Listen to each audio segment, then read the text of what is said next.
Quiet, numbskulls, I'm broadcasting. All right, let's take it from the top again. Places. Action. Well, let's see, we have on the bags, we have who's on first, what's on second, I don't know is on third. That's what I want to find out. I say, who's on first, what's on second, I don't know's on third. Are you the manager? Yes. You're going to be the coach, too? Yes. And you know the fellow's name? Well, I should. Well, then who's on first? Yes. I mean the fellow's name. Who? The guy on first. Who? The first baseman. Who? The guy playing first. Who is on first? I'm asking you who's on first. That's the man's name. That's whose name? Yes. Well, go ahead and tell me. That's it. That's who? Yes. Join us for another voyage back in time on Classic Radio Rewind. From adventures to westerns, from comedy to sci-fi, this is your ticket to Theater of the Mind. Without any further ado, here's your host for Classic Radio Rewind, Barry Slinker.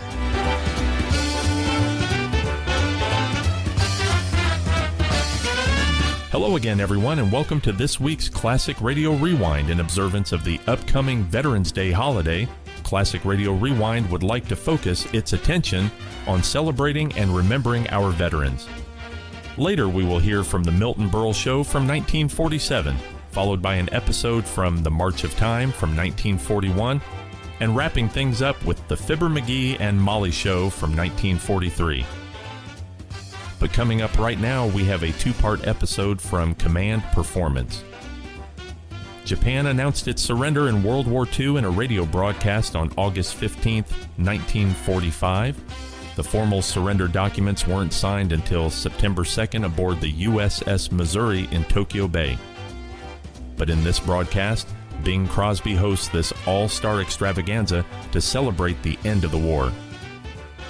So, from August 15th in 1945, in celebration of Japan's surrender, this is part one of Command Performance with Victory Extra.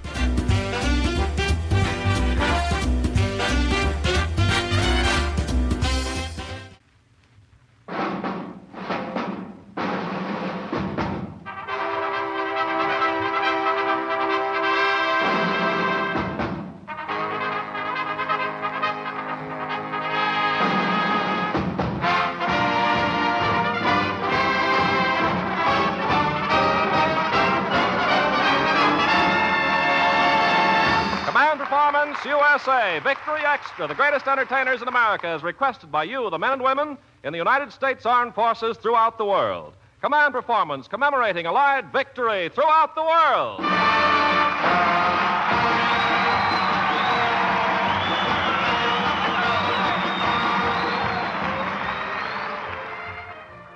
Well, it looks like this is it. And this is Crosby. They put me up front here tonight. Hope is over annoying the English, and they asked me to say something. Tough duty. What can you say at a time like this? You can't throw your skimmer in the air. That's for run-of-the-mill holidays. I guess all anybody can do is thank God it's over. You know, Command Performance has been rolling along overseas for a couple of 100 weeks now. But we're giving it a triple distilled airing tonight. And a lot of people you know are going to be passing through here before this meeting is over.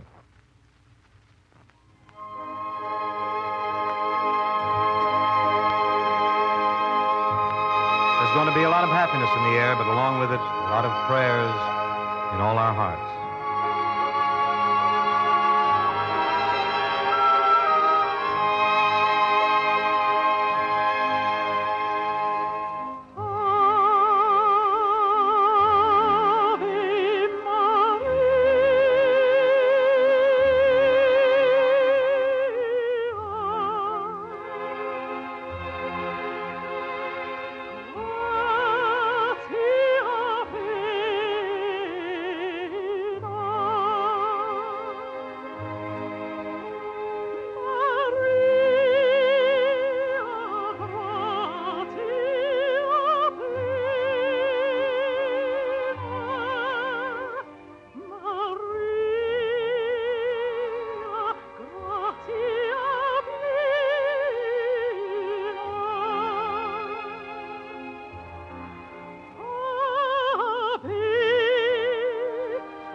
Thank you, Risa Stevens. Tonight on this special victory edition of the Servicemen's Own radio program, Command Performance, we're going to paste together sort of a scrapbook about the past few years. This show has sent a lot of music and a lot of laughter around the world. Today, though our deep down feeling is one of humility, we're going to include some of the laughs and some of the songs that might have helped out in the dark days. In March of 1942, on Command Performance number 1, when this day of victory seemed a long way off, a young lady stepped to the microphone and she said, "Hello, fellas. This is Dinah Shore, and you're awfully sweet to order me to sing on your very own show, Command Performance. I think a gal should be very proud to be ordered around by the United States Army, the Navy, the Marines, and the Coast Guard." Dinah, I think this is the night for you to repeat the song that you've had the most requests for during the 3.5 years of Command number 1 since then. Roger, it's coming at you, man.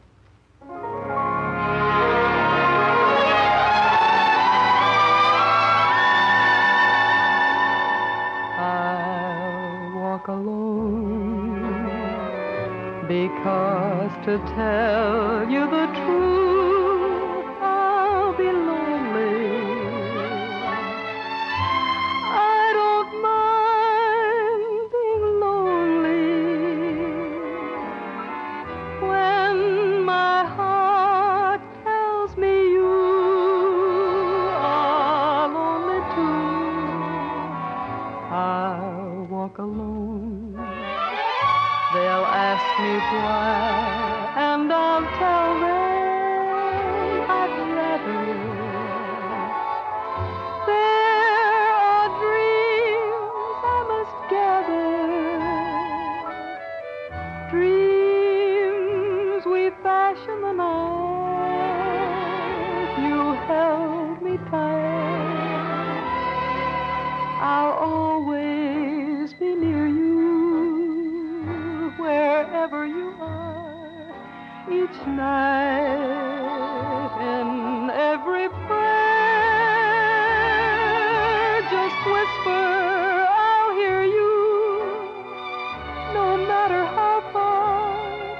So close your eyes, and I'll be there. Please walk alone, but send your love and your kisses to guide me till you're walking beside me. I'll walk alone, darling, all by myself. I'll walk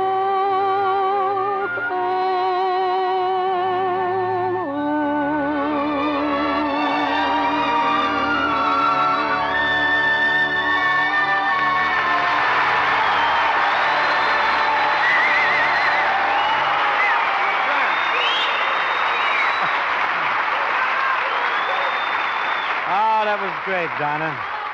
That was a collector's item if ever I heard one. You know, 4 days after D-Day on the French coast, when the issue was very much in doubt on Omaha Beach and when Yanks in the Pacific were making a big push on VIAC, a broadcast went out on the series called Mail Call. I think you'll agree we think it deserves a permanent place in our scrapbook of radio war memories. To Americans overseas and at home, we present a return command performance from Miss Betty Davis.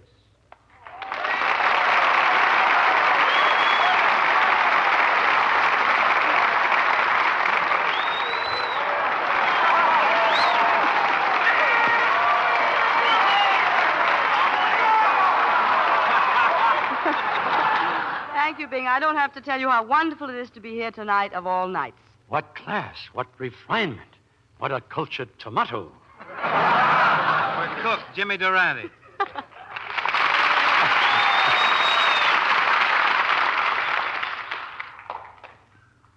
Miss Davis, this is indeed a pleasure. I've been looking high and low in this town for a person of your ilk. Jimmy, you're trying to turn my head. Au contraire, ma petite. You notice that my Spanish is impeccable. Oh, flawless. But you still haven't explained why you've been looking for a person of my ilk. Because you, my dear lady, are a member of Hollywood's social set, and I wish to mingle with the blue bloods. You know, the hoi polloi. I see. In other words, you're a social climber. At last, someone who understands. You see, Miss Davis, I'm not acceptable to the upper strata because of the company I keep. What sort of company do you keep? I go around with my family. Well, how can I help solve your social problem? I have a sensational idea, Miss Davis. In order to introduce myself to society, I'm planning an exclusive lawn party at my palatial motel. It'll be the biggest lawn party ever held. The biggest lawn party ever held? Yes, it will extend right into the gutter. Miss Davis, it will indeed be a gala affair. Do say you'll come. Oh, delighted, Mr. Durante. Shall I dress? Naturally, we don't want the cops. No. I meant, will it be formal? Very formal. Wear your slacks. All right, I shall. Pray do. You know, Miss Davis, you'll love the people at the party. They're just your set. You know Barbara Hutton, of course. Yes, will she be there? No, but there'll be several girls from her store.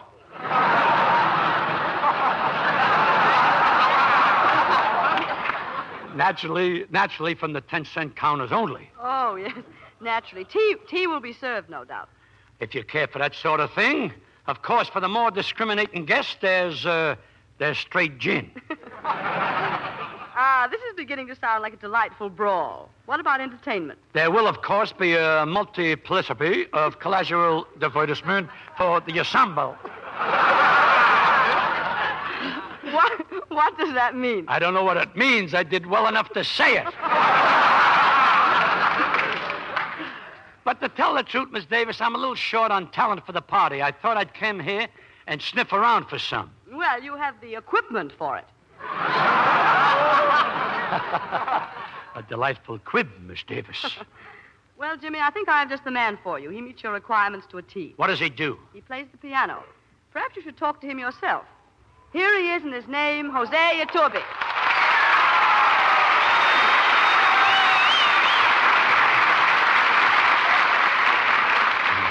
Get away from that piano. That's my piano. Jose Iturbe, I'd like you to meet Jimmy Durante. Jimmy Durante. Hiya, hose. Hiya, nose. He's speaking pure Castile. So this kid is a piano player, huh, Miss Davis? Who did he play with? Well, he's played with the Moscow Symphony, the Paris Conservatory, the New York Philharmonic, with Leopold Stokowski, Sir Thomas Beecham, and Kusevitsky. Can't hold a job very long, huh?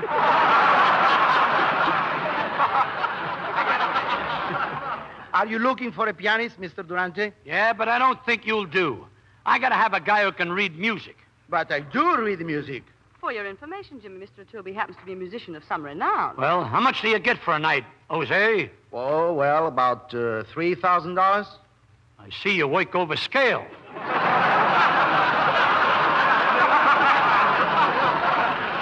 Well, I'm not making any rash promises till I see what you can do. Oh, Jimmy, I think you'd be fairly safe without auditioning, Mr. Iturbe. I can't take a chance, Josie. I got the music. I can't take a chance, Josie. I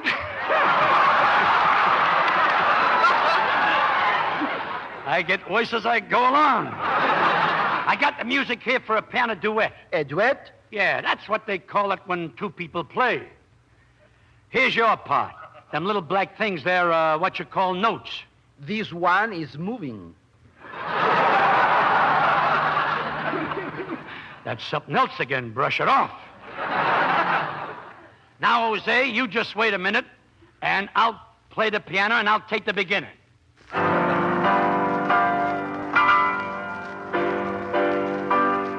Wait a minute. I play the preliminaries. You know, you can easily be replaced.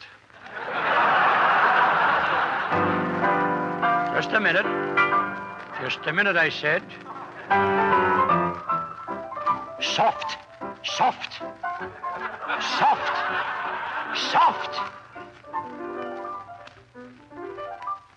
Wait a minute. I wouldn't do that if I was you, stranger. It might lead to a feud. We'll start again, Mr. I. Joseph.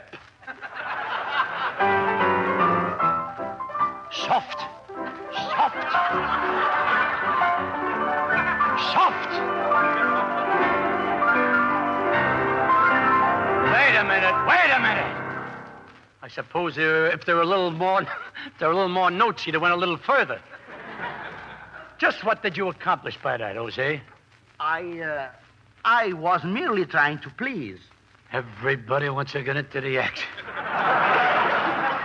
Jimmy, possibly Mr. Iturbe felt a little uncomfortable playing a duet with such a great artist. Maybe he'd rather play a solo. Okay, let the big show-off play. All I can say is I face these next few minutes with foreboding.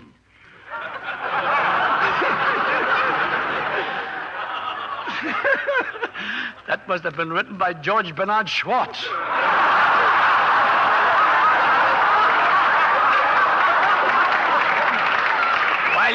While you play Mr. Iturbe, I'm going to go look for foreboding. Excuse me. This is Lionel Barrymore. I have a mail bag full of concert hall requests here for Mr. Iturbe to play. And now that Mr. Durante is off looking for Mr. Foreboding, I think he said, we can turn to some good music. It's been gratifying that our programs of the world's really fine music have reached you servicemen on battle wagons and Nissan huts and on Coral Islands. The music of victory reaches its crescendo tonight. Let's listen to Jose Iturbe playing the Polonaise in A-flat of Chopin.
Show business has been sending a lot of traveling salesmen over the pond. Quite a few over there right now. Salesmen of show business over the seas peddling their wares. There's the old Professor K. Kaiser, and the amiable Jack Carson. There's that widely esteemed character actor, Jay Benny, not to mention a certain golf hustler who goes by the name of Hope. And heading toward this microphone right now is a gal who spent plenty of months with the GIs in Europe. Ask any ETO dogface, and he'll tell you about it with whistles and cheers. Marlena Dietrich.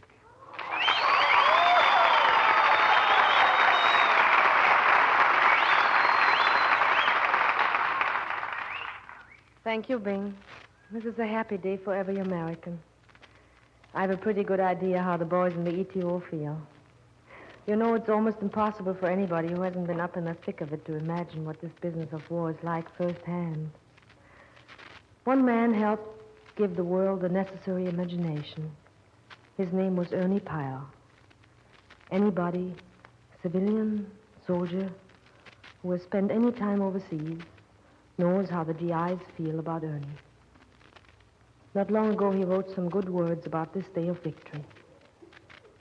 There's a great actor, a man who has my admiration, Burgess Meredith. He's going to read them to you.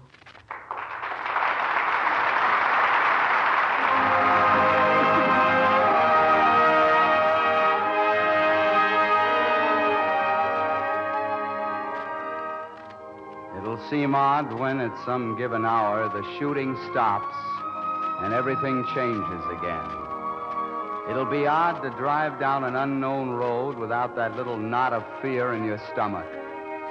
Odd not to listen with animal-like alertness for the meaning of every distant sound. Odd to have your spirit release from the perpetual weight that is compounded of fear and death and dirt and anguish. We've won this war because our men are brave, because of many other things, because of Russia and England and China, and the passage of time, and the gift of nature's materials.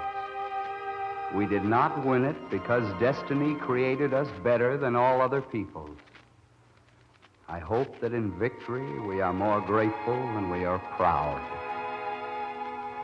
All of us together will have to learn how to reassemble our broken world into a pattern so firm and so fair that another great war cannot soon be possible. Most of us don't pretend to know the right answer. All we can do is fumble and try once more. Try out of the memory of our anguish and be as tolerant with each other as we can.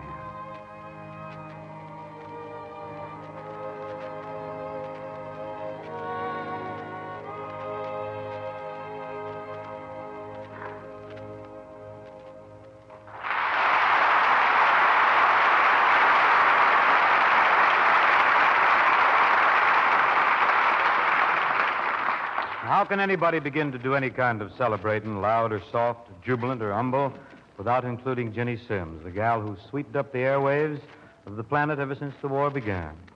Jenny, what is it going to be tonight? Well, Bing, this is a song I've been wanting to sing on a day like this for an awful long time. You'd be so nice to come home to.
Under an August moon burning above. You'd be so nice. You'd be paradise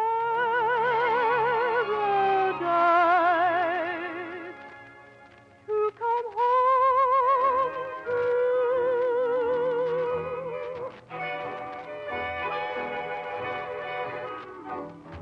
And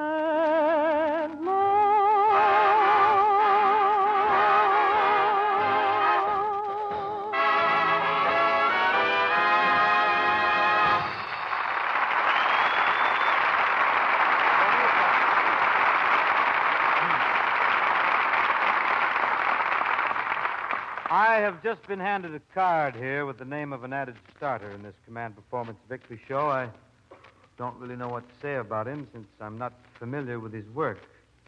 But his name may ring a bell with some of you. Sinatra, Frank Sinatra. Yeah. Hey, my boy. Here you are, my boy, right over here next to me now. If you feel yourself falling, just grab. Thank you very much, sir. Now, let me see here. Your name is Frank Sinatra? That's right, sir. I seem to have heard that name before. Too often, perhaps, sir? Far too often. You're a singer, I believe, Mr. Sinatra? Yes, sir. And you? Oh! I have cut a disc here and there, made a platter or two. I understand that your singing is one you wide acclaim, Mr. Sinatra. That is, with children under 13. That's absolutely right, Mr. Crosby. Tell me, what do you hear from the ear trumpet crowd? Now, see there. Just a minute now, short, dark, and transparent. You have no business to talk to me like that. You cut me when you do that. You really cut me. You do. Because I love you, Frankie boy. You're my pal. Am I, Bing? Sure you are, Frankie. I may take a little dig at you every now and then, but it hurts me more than it does you. It really hurts me, as it does. I hate to do it, Frankie. Well, then why do you keep doing it? Well, I feel that suffering is good for me. Really, I'm crazy about you, Frankie. I admire all your wonderful qualities. Gee, would you like your sons to be like me? Well, no, I want them to grow up. But, Bing, I'm your pal. I'm your chum. You mean it, Frankie? Of course I do. Why, it's us against the world, Bing. We'll stick together through thick and thin. Yes, we will, Finn. You said it, Thick. You are my sunshine, my only sunshine. You make me happy when skies are gray. You'll never know, Frank, how much I love you. Please don't take my sunshine away. Have no fears, Bing, I never will. But someday, if they do take your sunshine away and there are gray skies, don't you mind, old man. You still have me, Bingy boy. Climb upon my knee, Bingy boy. Oh, Bingy boy. Though you're 63, Bingy boy. I haven't stabbed. There's no way of knowing, there's no way of showing what you mean to me, Bingy boy, boy. A little high for you. Come, no blood. Really, you don't know what you mean to me. Well, inform me, Dad. Stand by. You're the top. You're the boy who hustles. Hey. You're the top. Though you've got no muscle. You're the guarantee that a chickadee will moon. You're a high school thriller, a Bobby Sox killer, the voice of swoon. Rank exaggeration, Bingo. It's a matter of fact, it's the other way around. Yeah? You're the top. You're the head canary. You're the top. Though your top ain't hairy. Oh! That's my name, though, Harry. That's my name. You're the baritone who has held the throne with ease. You're the choice of sages, the rock of ages. You're the voice of cheese. Elvita. I'm not the top. Ask my doctor, he knows. Well, I'm not the top. Why not? I'm just a stooge for Skinos. Say I'm a total wreck. I'm a worthless check of flop.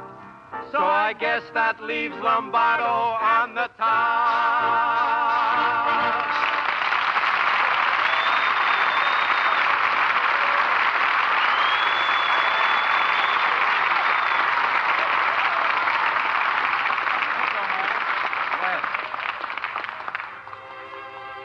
Frank, that was jolly fun. I enjoyed every minute of it.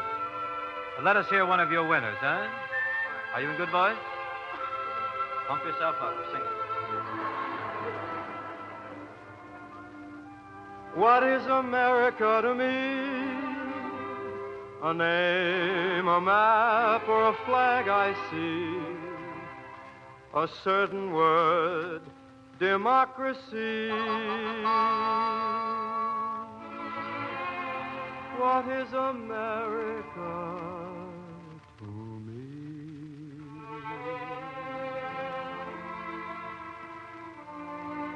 The house I live in, a plot of earth, the street, the grocer and the butcher, and the people that I meet, the children in the playground, the faces that I see, all races and religions, that's America to me.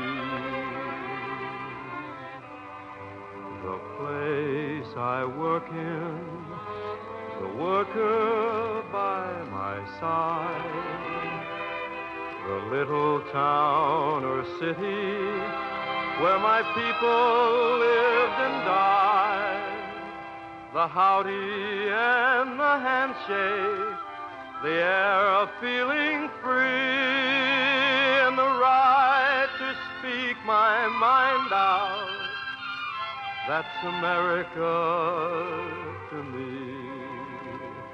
The things I see about me, the big things and the small, the little corner newsstand and the house a mile tall, the wedding and the churchyard, the laughter and the tears, and the dream that's been a-growing for 150 years. The town I live in, the street, the house, the room, the pavement of the city, or a garden all in bloom, the church, the school, the clubhouse, the million lights I see, but especially the people. That's America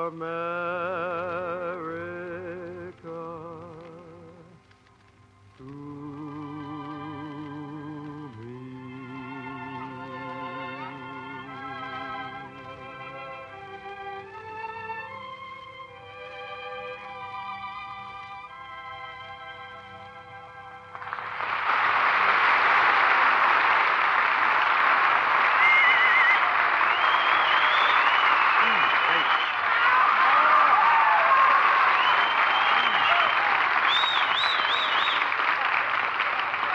I won't wash my face for days, Practically everybody who's seen the business end of a microphone or motion picture has appeared on the Armed Forces radio programs. Such programs as Command Performance, Mail Call, Words with Music, Concert Hall, and the dozens of others. Every person in the entertainment industry has pitched in on this gigantic radio job. Great performers, all of them. They could each have done a highlight spot on this or any show. They know that time is short. Troopers that they are here, if only to say a word by way of signing their names to this Victory Command Performance.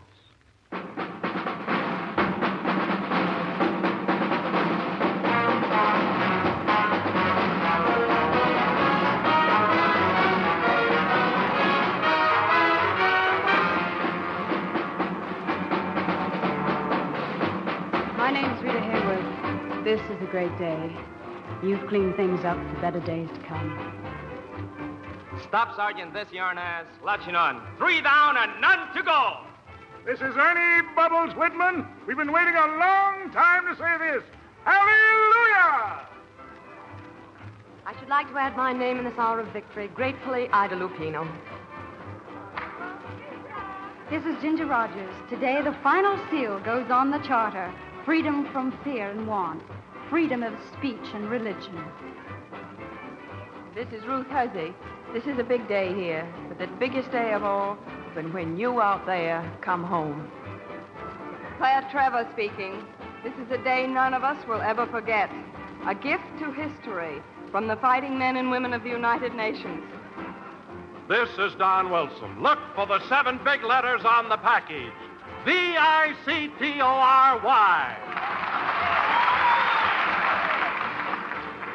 This is Bill Malden, gents. Joe and Willie are tying one on tonight with the rest of the poor, frustrated civilian. This is Corporal George Montgomery. The world's rejoicing tonight. We've built a victory. Now we can build a peace. This is Private John Conti. Victory opens the door. The new world lies ahead. This is Jing Falkenberg. 5 years ago, the United Nations were merely 2 words. Now you've made them the bond which unites one world. Diana Lewis speaking. Tonight we celebrate a military victory, but in years to come we shall recognize that it's a victory of humanity. This is Ronald Coleman. This is a great day for the free people of the world.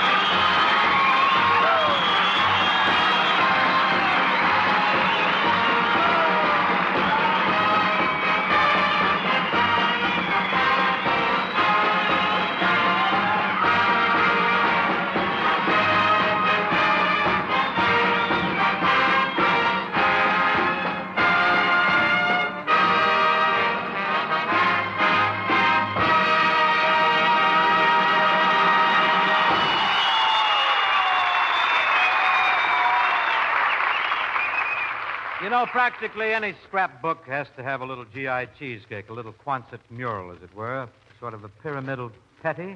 And the gal who didn't run second to anybody in the Pin-Up League, who also has done many a sweet cleft job on Command, personal album, and many other GI shows in the past, is right here now. Janet Blair to sing, what is this thing called love? Aye, aye, aye.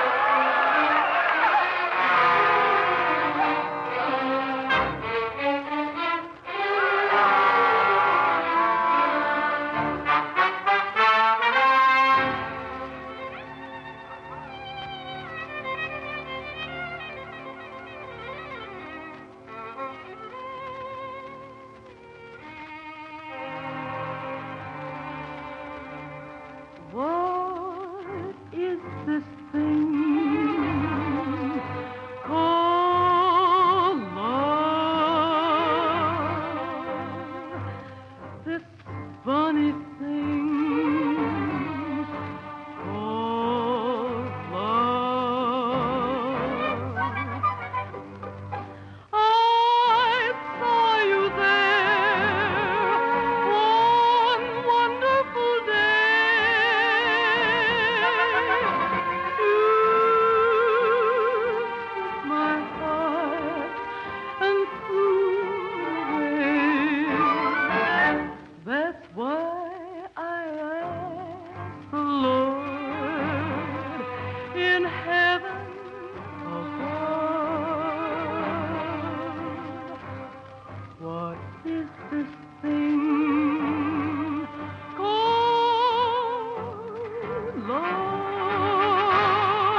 This is Bill Powell. Seems that Bing Crosby has been doing a really yeoman job as master of ceremonies on this Victory Command performance. So it's time to give him a breather. Now, Bing, you just sit back there, relax, and take it easy. Thank you, Bill. You've been doing a grand job, Bing. You're grand to say so. I want you just to slow down and kind of enjoy this next number. I'd love to, Bill. What's it going to be? Bing Crosby singing San Fernando Valley. Oh, I'm trapped. I'm trapped.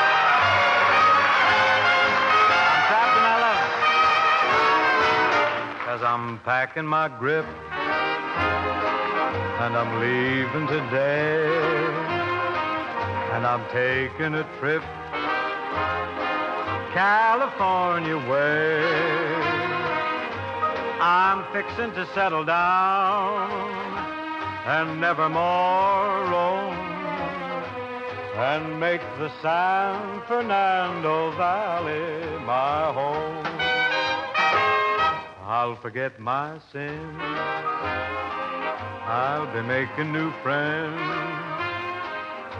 where the West begins and the sunset ends. I'm gonna settle down and never more roam and make the San Fernando Valley my home. I think that old Reverend Thomas made us a solemn promise, said he'd make the two of us one. And I think that I'm safe in stating my tomato will be waiting. I'm coming home on the run, so I'm hitting the trail for the cow country. You can forward my mail, care of RFD. I'm gonna settle down and never more roam and make the San Fernando Valley my home and make the San Fernando Valley my home.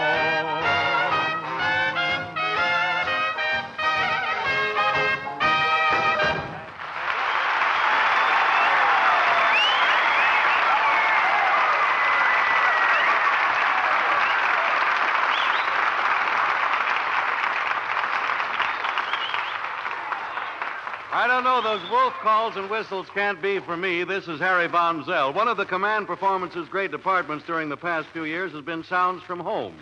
The train whistling at a crossing, the rattle of a milk wagon at 6 a.m., the yelp of somebody's mother-in-law getting a hot foot. Tonight we're going to repeat some of the sounds we've been asked for in the past. For instance, there's a memorable request we got from a sailor. It says, "Dear command performance, could you possibly have Lucille Ball sigh for me?" That's all, brother. Just have her sigh. Well, since request is never too big or too small hereabouts, how about it, Lucille? Let's have that sigh, Ain't that? Well, that's all, brother. Just pick him up, man. Pick him up. Now there's a sound effect that you can do for the boys, Harry. Oh? We've had 84,209 requests for the same thing. Well, what is it, Lucille? The sound of a bugler getting shot. Oh, boy. Well, now there's something they've wanted to do for a long time. Somebody hand me an M1 and let's go. There you are, Harry. When the bugler starts to play, let him have it. Okay.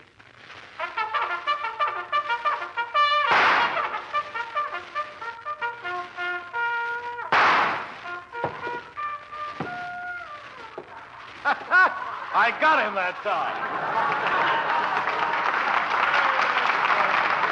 Well, now for another important sound effect, Lucille. I have a letter here which reads, "Dear Command Performance, the sound I would love to hear most is Harry Von Zell kissing Lucille Ball." Well, I don't know. Now, don't forget anything for the boys, Lucille. Okay, let's go. Yeah. Ah. There. By the way, who sent in that request? Me.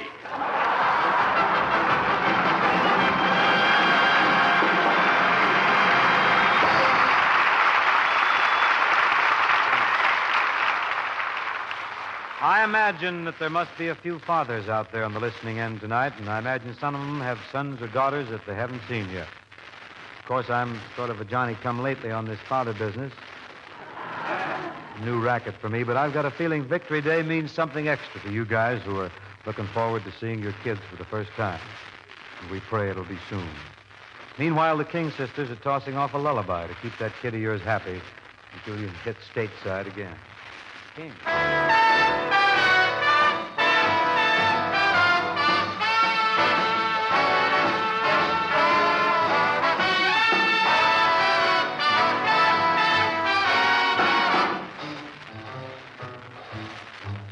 Shoo, shoo, shoo, baby. Shoo, shoo, shoo, baby. Bye, bye, bye, baby. Papa's off to the 7 seas. Don't cry, baby. Don't sigh, baby. Bye, bye, bye, baby. When I get back, whatever life will be, seems kind of tough now to say goodbye this way. But Papa's gotta be rough now, so he can be sweet to you another day. Bye, bye, bye, baby. Don't cry, baby. Shoo, shoo, shoo, shoo, baby. Papa's off to the 7 seas.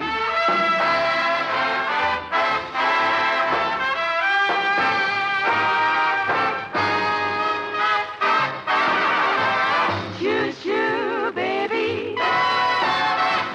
Shoo, shoo, baby. Bye, bye, bye, baby. Papa's on a journey to the 7 seas, so don't cry, baby. Don't cry, boo. Bye, bye, bye, bye, baby. I get back, live a life of easy. Kind of tough now to say goodbye this way. But Papa's gotta be rough now, so he can be so sweet to you another day. Bye, bye, bye, baby. Don't cry, baby. Shoo, shoo, baby. Your Papa's gone off to the 7 seas. Shoo, shoo, shoo, shoo, shoo, baby. Shoo, shoo, baby. Bye, bye, baby. Bye, bye, bye, bye, baby. Don't cry, baby. Oh, don't cry. Shoo, shoo, shoo, doo, shoo. Bye, bye. Don't cry. My.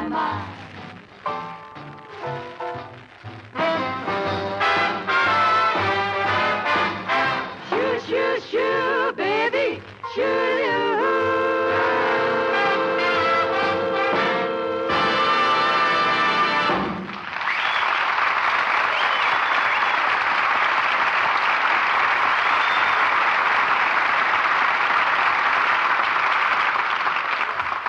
This is Cary Grant.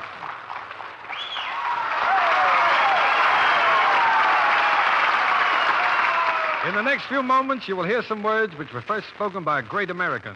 He said them nearly 2 years ago, but the day for which they were written is today, the day of Allied victory, final and complete. Robert Montgomery reads them to you.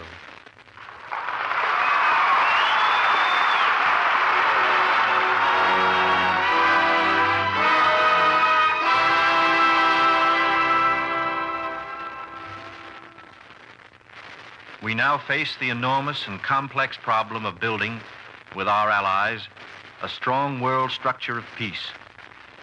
In doing that historic job, we shall be standing before a mighty bar of judgment, the judgment of all those who have fought and died in this war, the judgment of generations yet unborn, the very judgment of God. Peace, no less than war, must offer a spirit of comradeship, a spirit of achievement, a spirit of unselfishness, and indomitable will to victory.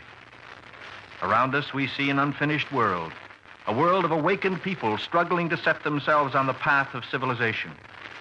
People struggling everywhere to achieve a higher cultural and material standard of life. I say we must wage the coming battle for America and for civilization on a scale worthy of the way we have unitedly waged it in association with the United Nations, with whom we have stood and fought, and with the association ever growing. I say we must wage a peace to attract the highest hearts and the most competent hands and brains. That, my friends, is the conception I have of the meaning of total victory. And the conception is founded upon faith. Faith in the unlimited destiny, the unconquerable spirit of America.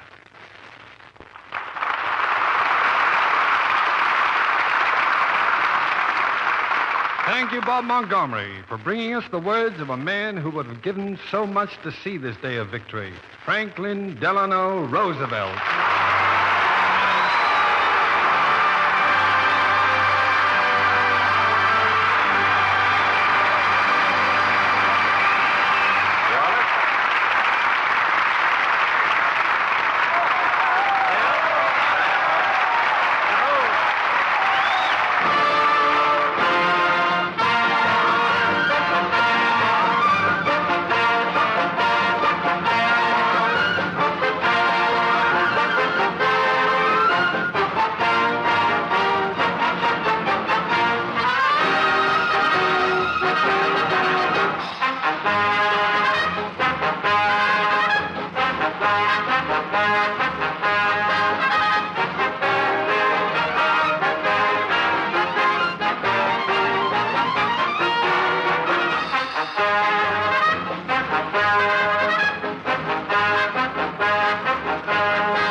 Listening to a special victory edition of Command Performance, broadcast from Hollywood especially for the servicemen and women overseas.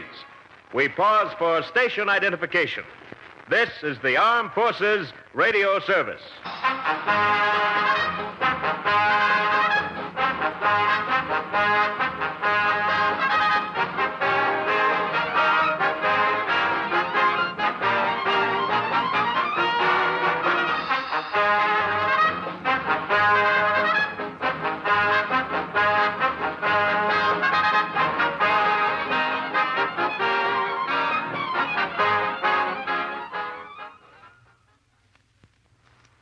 We continue the special Victory Day Command Performance.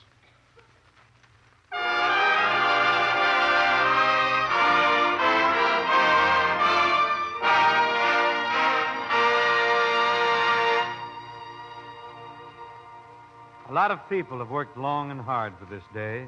Soldiers and civilians, men of war, men of God. Here now is Loretta Young with a prayer composed by a man of God as he lay wounded in an evacuation hospital on the Burma Road. It is a common man's simple, heartfelt prayer for tomorrow, born of the rich nobility of a great soul.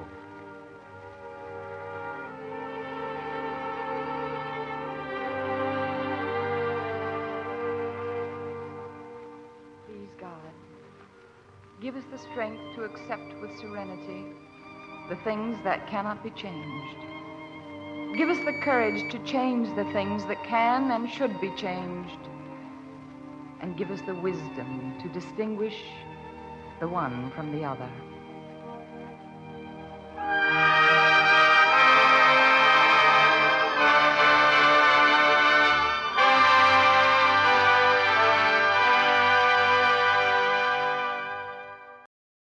That was part 1 of Victory Extra from Command Performance. Coming up after the break, we will engage with part 2. So stick around and get comfy. There's more from Classic Radio Rewind in just a moment. Welcome back to Classic Radio Rewind. We'll continue on with the conclusion of Victory Extra, the celebration of Japan's surrender from Command Performance August 15th, 1945.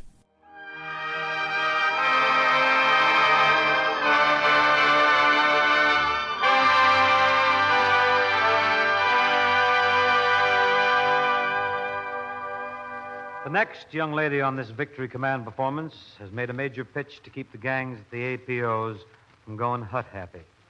I'm talking about Lena Horne, who's been rolling out some sweet music across both oceans toward the audiences that have made this Victory Day a reality.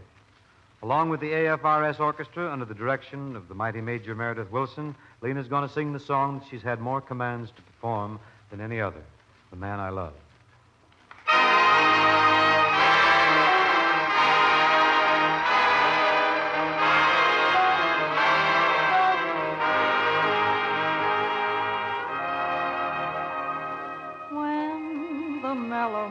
Begins to beam. Every night I dream a little dream. And of course, Prince Charming is the theme, the he for me. Although I realize as well as you that it's seldom that a dream comes true. To me it's that he'll appear.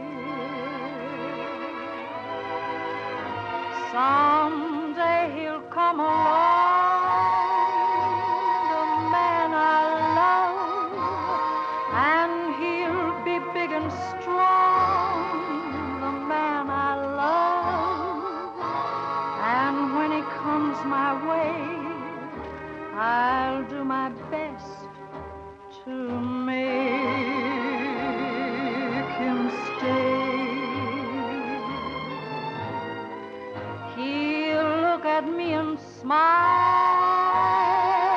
I'll understand. Then in a little while he'll take my hand. And though it seems absurd, I know we both won't say a word. Maybe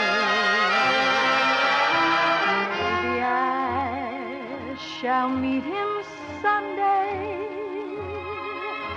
maybe Monday, maybe not. Still I'm sure to meet him one day, maybe Tuesday will be my good news day. He'll build a little home just meant for two, from which I'll never roam. Would you? And soil else above, I'm waiting for the man I love. Maybe I shall meet him Sunday, maybe Monday, maybe not. Still I'm sure to meet him one day. Maybe Tuesday will be my good news day.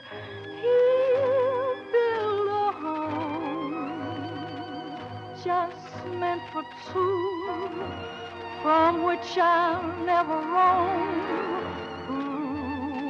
Would you? And soil else above, I'm waiting for the man I love.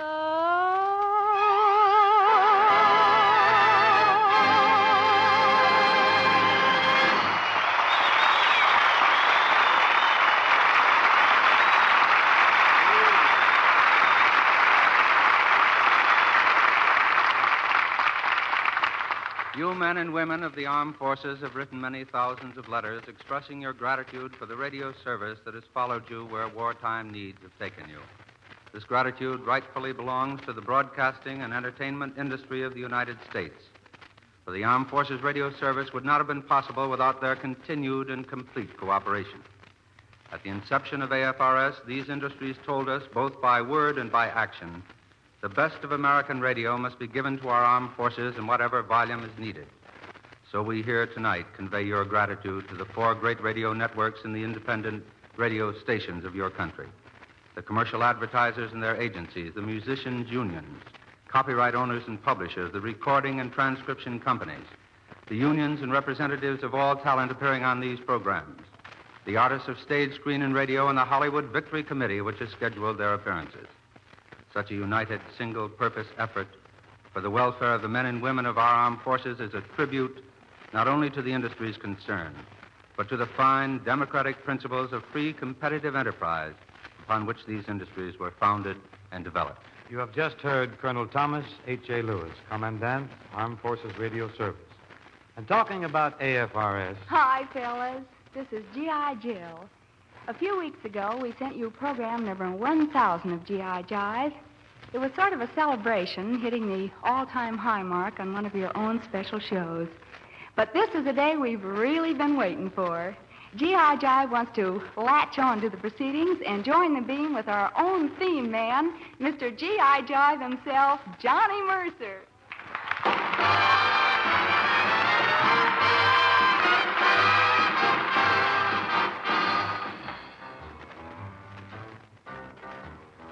This is a G.I. Jive, man alive. It starts with the bugler blowing reveille over your bed when you arrive. Jack, that's a G.I. Jive. Roodle-de-toot, jump in your suit, make a salute. Hoot! After you wash and dress, more or less, you go get your breakfast in a beautiful little cafe they call the Mess. Jack, when you convalesce out of your seat into the street, make with the feet. Reach! If you're a PVT, your duty is to salute the L-I-E-U-T. But if you brush the L-I-E-U-T, the MP makes you KP on the QT. This is a G.I. Jive, man alive. They give you a private tank that features a little device called fluid drive. Jack, after you revive, chunk all your junk back in the trunk, fall on your bunk. Clunk.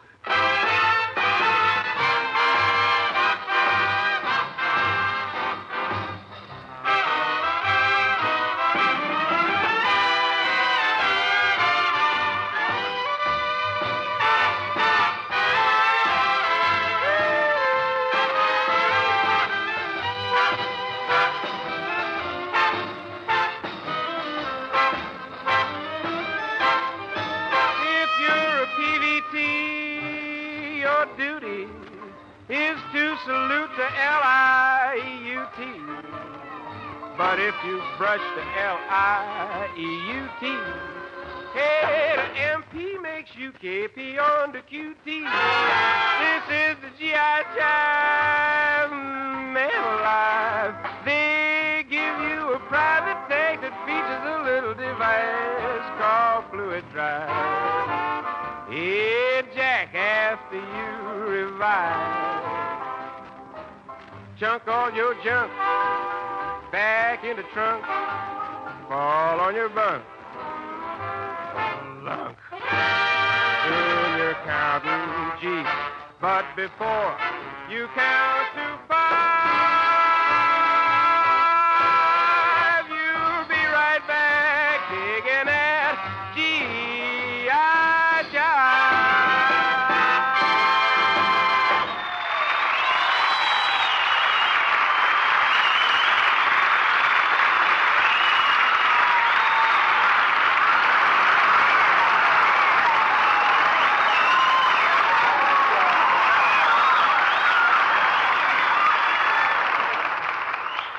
radio scrapbook of this war must contain more than the memories of music and entertainment. Memorable words have passed through microphones into the ether these past 5 years. Edward G. Robinson and Orson Welles are here to recreate some of these words. Edward G. Robinson speaking. Well, this is the payoff. This is the time to reflect on the events and deeds which have brought this victory into being. We've had some great military leaders in this conflict. Their words have rallied us at times when the outlook was pretty black. A few months after Pearl Harbor, when our hopelessly outnumbered forces had to evacuate the Philippines, General of the Armies Douglas MacArthur spoke these words. Corregidor needs no comment from me. It has sounded its own story at the mouth of its guns. It has scrolled its own epitaph on enemy tablets. But through the bloody haze of its last reverberating shot, I shall always seem to see the vision of its grim, gaunt, and ghostly men, still unafraid. As the march toward Tokyo quickened its pace, Admiral of the Fleet, Chester W. Nimitz, spoke these words about the victory to come. Our entrenched enemy, and the long road we must travel to get at him, are the barriers to victory. They will not be overcome until much hard work has been done. But we know that any aggressor nation choosing to test the fiber of the American people in war will be given an object lesson in what it means to work and what it means to fight. With faith in the justice of our cause and confidence in our ability to see it through, we will not fail. The men and women of the United States Navy have proved the rightness of the Admiral's words. Another great military leader, General of the Army's Dwight D. Eisenhower, has spoken out with conviction about the ways of peace. The soldier knows that in war, the threat of separate annihilation tends to hold allies together. He hopes we can find in peace a nobler incentive to produce the same unity. He passionately believes that with the same determination, the same optimistic resolution, and the same mutual consideration among allies, the problems of peace can and must be met. He sees the United Nations, strong but considerate, humane and understanding leaders in the world to preserve the peace he is winning. The will of the world's people is united behind General Eisenhower's prophecy. By the grace of God, the peace that begins today will be a peace that endures.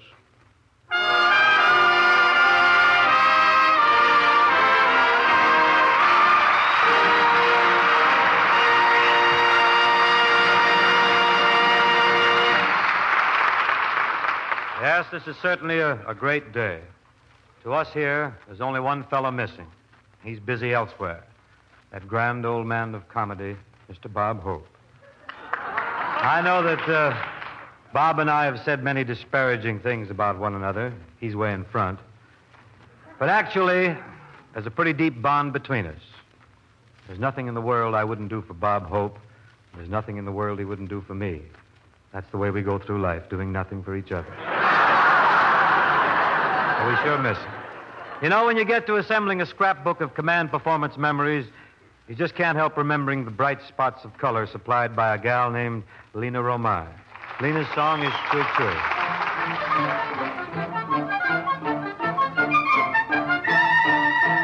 Choo, choo, choo, choo. Choo, choo, choo, choo. Mira que la vida es triste, que tu cantar me alegra el corazón. Choo, choo, choo, choo. Choo, choo, choo, choo. Canta, canta, pajarito, que tu cantar me alegra el corazón. Con tus gorjeos, con tu trina, despierta el alba, la noche ya se va. Con tus gorjeos, con tu trina, despierta el alba, la noche ya se va.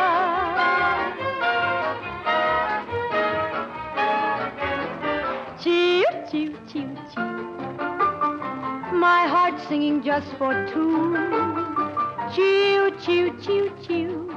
And when you're near, I hear an angel sing. Chee, chee, chee, chee. Means my heart is on the wing. Chee, chee, chee, chee, chee. And when you're near, I hear an angel sing. My love is soaring, I'm flying high. You're so adoring, my heart is in the sky. The bird that's singing will soon be through. Then I'll be winging my song of love to you.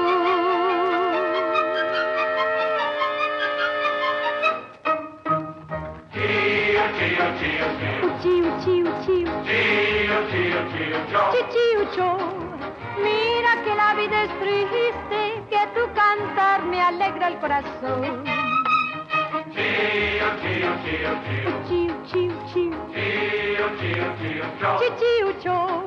Canta, canta, pajarito, que tu cantar me alegra el corazón. Chiu, chiu, chiu, chiu, chiu, chiu, chiu, chiu, chiu, chiu.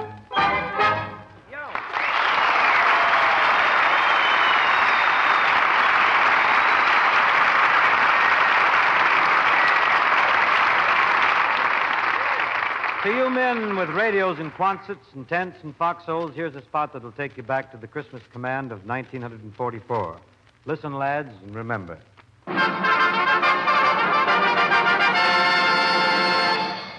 Now, folks, we bring you one of the brightest young stars ever to flash across the entertainment world. Loads of charm, bursting with talent, a really thrilling personality, effervescent, magnetic, dynamic, Danny Kaye.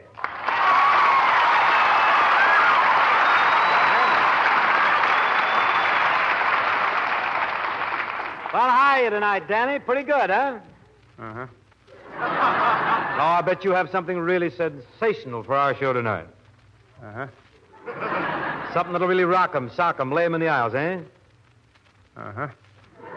What personality, what magnetism this boy has. He's loaded.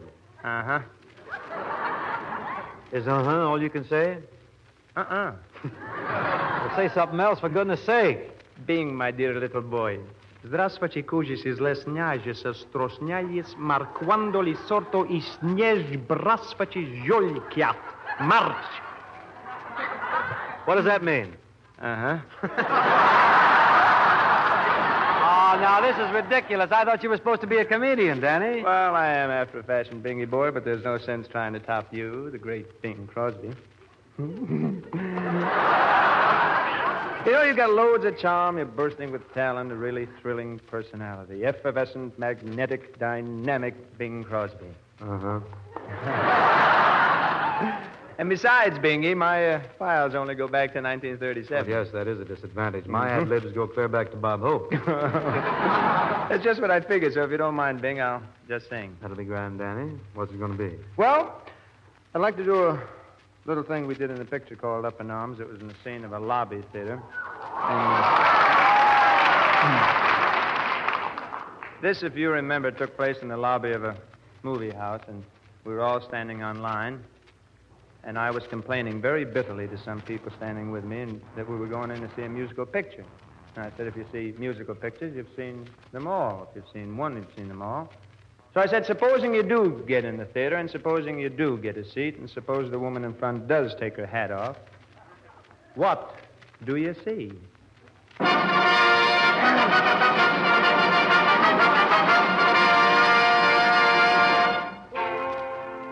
Manic Depressive Pictures present Roar. Hello, Fresno, goodbye. Produced by our humanic and directed by Depressive. Now you know the name of the picture and you'd like to see it. But no. Screenplay by Gluck, from a stage play by Motz, from a story by Blip, from a chapter by Runk, from a sentence by Dokes, from a comma by Stokes, from an idea by Groks, based on a Joe Miller's a joke. Now you know the name of the picture and who wrote it. And you'd still like to see it. But now. Art direction, Finkel Puff and Thierry is Minerva Buff photography, Alonzo Peck recorded sound as Needle Beck upholstery by Zachary, Nick Knackery by Thackeray, Terpsichore by Dickory, and Dickory by Doc. Now, finally, at last, comes the picture. And what do we see? The same old beautiful chorus girls. The opening scene is a ranch in Fresno, California. So what are they singing? When it's cherry blossom time in Orange, New Jersey, we'll make a peach of our pear. I know we can't elope, so honey, do be mine. And dip. Up from the gulch rides a hunk of man. He is our hero, Cowboy Dan, a galloping yodeling buckaroo. His horse, of course, is a baritone, too. I've got the wagon wheels inside of me. I've got that old cactus in the hide of me. I've got that. The girls are delighted to hear this.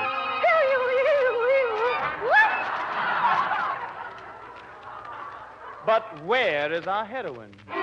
As the bell rings for lunch, we find our heroine in the corral eating her heart out. She is Mary Swan, tap-dancing daughter of an American juggling act who left her on the doorstep of an old English castle where she was found by Sir Basil Metabolism, who said, "By Jove, girl, baby, I shall raise her as me own daughter." Which he did. But she wants to tap dance, and Cowboy Dan, who she met on this trip and who was love at first sight, wants to marry her so she can tap dance, but she knows Sir Basil will never permit this. Never, never, never!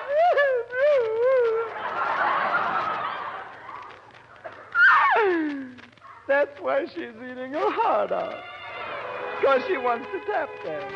But through her tears, she is singing a happy little song because she is also a coloratura soprano.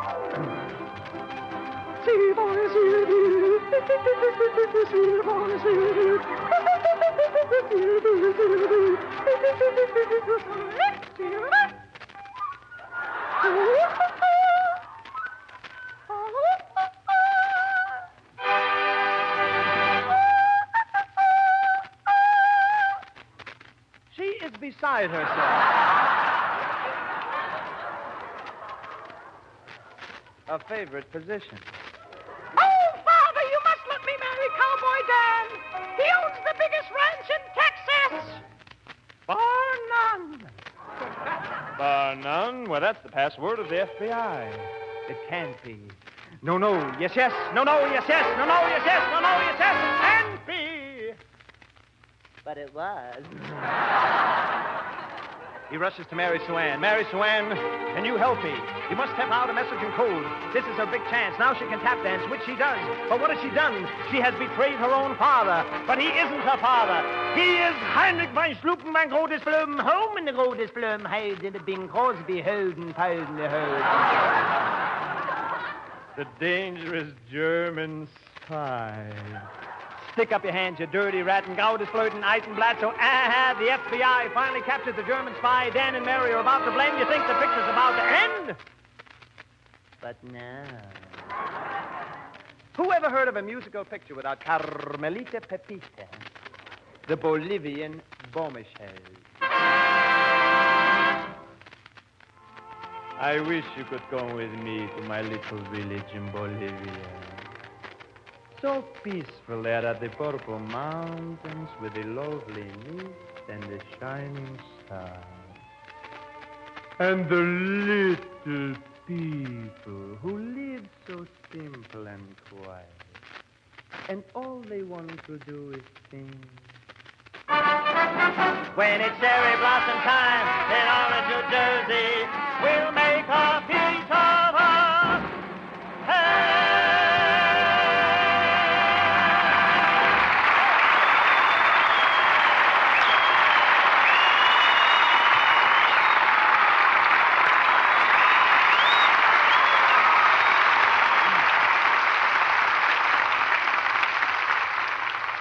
You fellas have heard this young lady sing on 100 assorted shows heading overseas. My one-time arpeggio associate, the lovely Marilyn Maxwell, singing I Got Rhythm.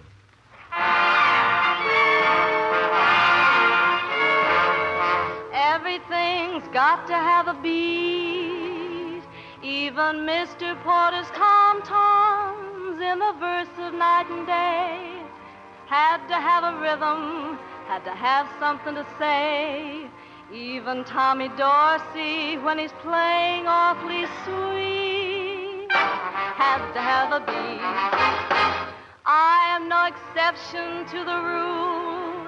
When I hear a guy like Krupa, I just seem to melt away. Well, something stirs within me, and something tries to say, lady, you got a beat. I got rhythm, I got music, I got my man who could ask for anything more. I got daisies in green pastures, I got my man who could ask for anything more. Oh, man, trouble, I don't mind him. You won't find him hanging around my door. Oh, I'm with sweet dreams. I've got starlight. I got my man who could ask for anything more. Who could ask for anything more? I've got rhythm. I've got music, and I've got my man. I've got daisies in green pastures, and I've got my man. Oh, man, trouble ain't hanging around no more. Ain't gonna show his face round this lovely place. He's gone for good, 'cause I've got my man, and I've got a feeling that I've got love.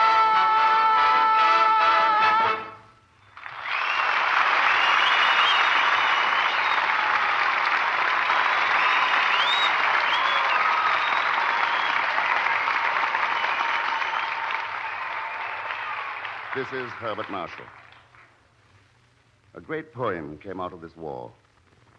It was written by a 19-year-old American boy named John McGee. He wrote it while serving in England as a fighter pilot in the Royal Canadian Air Force. May I read it on this day of victory?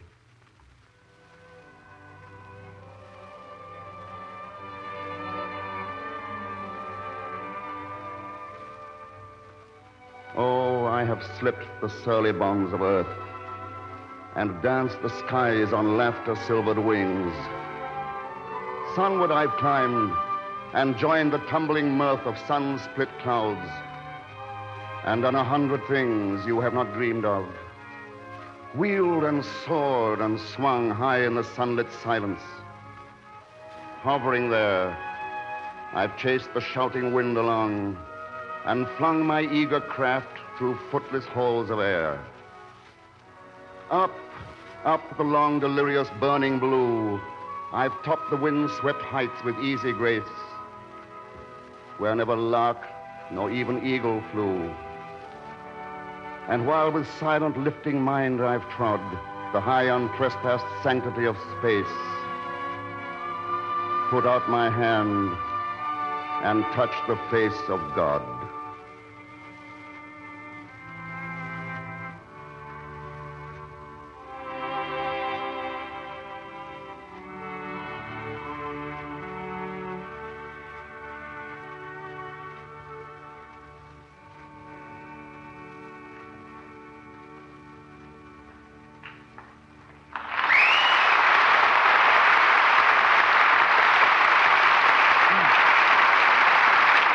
I guess when you're whipping up a scrapbook of memories, you're missing the boat a nautical mile if you don't include the items that brought the most pleasure. During these war years, we've never been short on musical imports from South America to beam to you wherever you are. One of the chief purveyors of l'amour latin from the Rhine to the Yangtze is La Carmen Miranda, who's going to sing Tico Tico.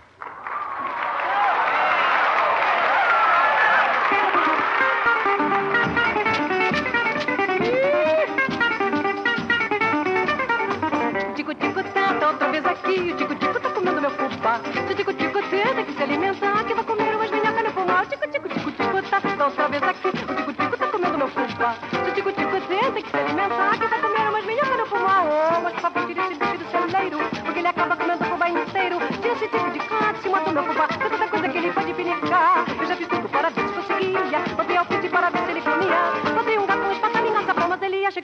é boa alimentação. E tico-tico tá outra vez aqui. O tico-tico tá comendo meu fubá.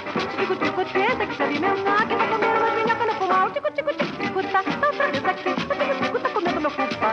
Tico-tico tenta que se alimentar. Quem tá comendo mais minhoca no fumar. Ô, mas por favor, tira esse bicho do celeiro. Porque ele acaba comendo o fubá inteiro. Tira esse tico de cá, te mata meu fubá. Que tantas coisas que ele pode pinicar. Eu já fiz tudo para ver se conseguia. Ontem eu pedi para ver se ele comia. Ontem um gato, um espantalho, um açapão. Mas ele acha que fubá é que é boa alimentação. Tico-tico tá outra vez aqui. O tico-tico tá comendo meu fubá. Tico-tico tenta que se alimentar. Quem tá comendo mais minhoca no fumar. O tico-tico tá outra vez aqui. O tico-tico tá comendo meu fubá. Tico-tico tenta que se alimentar. Quem vai comer mais minhoca no fumar.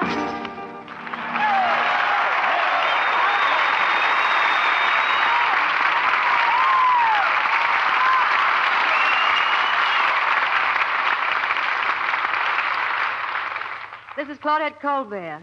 When you men sailed away, thousands of you remembered radio guests at a beer and soda club known as Duffy's Tavern. Through its swinging doors have passed some of our most interesting people. Helen Hayes, George Jean Nathan, Oscar Levant, and scores more, to discuss science, literature, and the arts with Archie, the erudite bartender. Archie, the master of the bon mot, doctor of the faux pas, and butcher of the King's English. So without further ado, Command Performance presents the lovable and unpredictable bartender of Duffy's Tavern, Archie, Ed Gardner.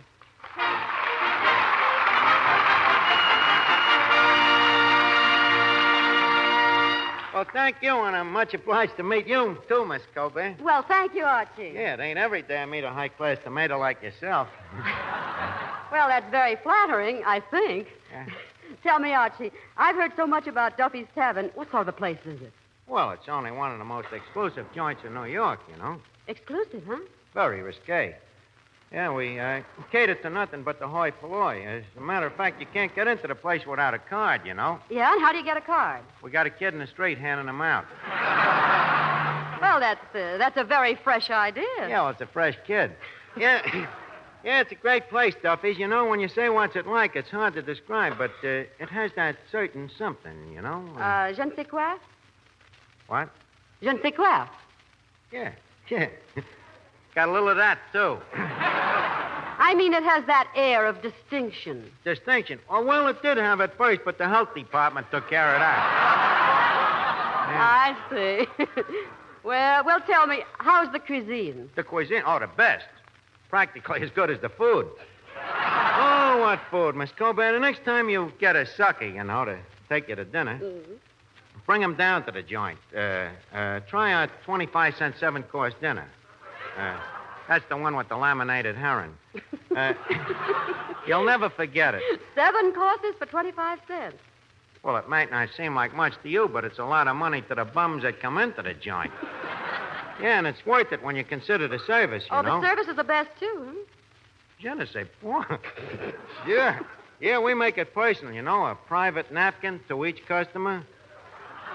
Individual knives and forks. The tablecloth changed every fortnight. Sometimes even every third night.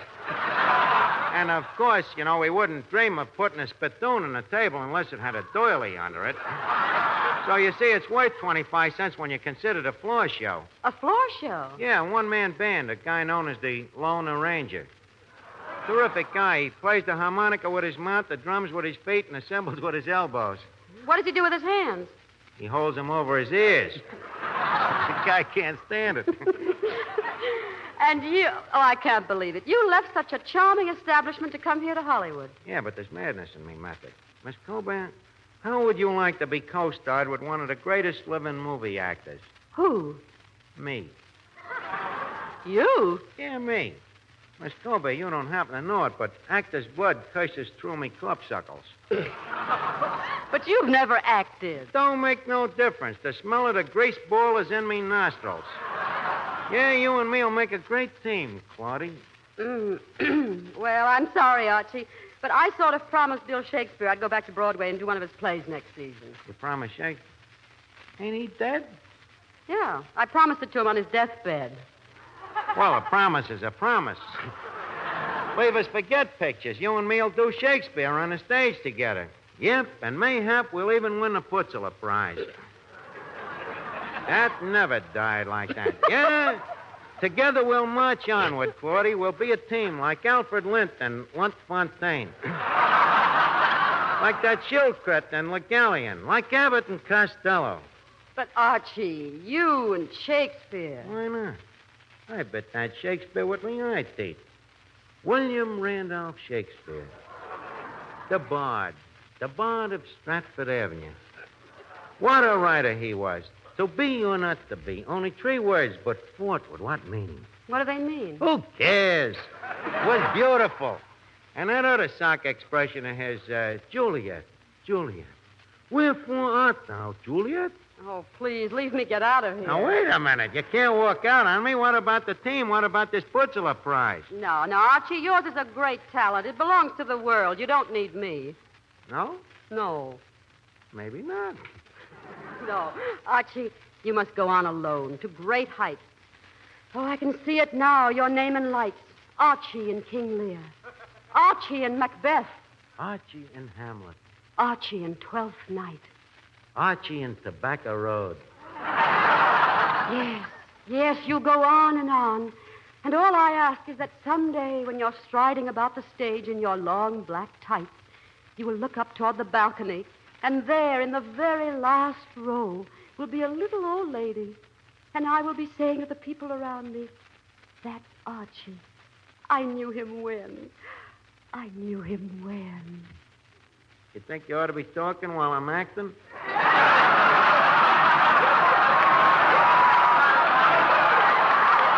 I don't know, but I'm sure of one thing.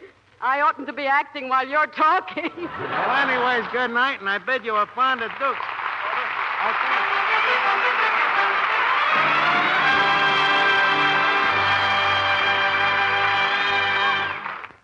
This is Greer Garson. For Americans, there have been 4 Christmases at war. The first was the darkest one, Christmas 1941. The smoke of treachery at Pearl Harbor had barely lifted. By Christmas 1942, a glimmer of hope appeared. The giant weapons began to come out of the forge, to take shape, and to move into striking position, with others united. Christmas 1943, and the crossing of the Atlantic, and signs even then that the Pacific might again someday hold title to its name. Christmas 1944, with victory in Europe in sight, and a tidal wave moving toward the east. Christmas 1945. This will be the Christmas that we and all the world have prayed so earnestly for. A Christmas of peace and hope. A white Christmas.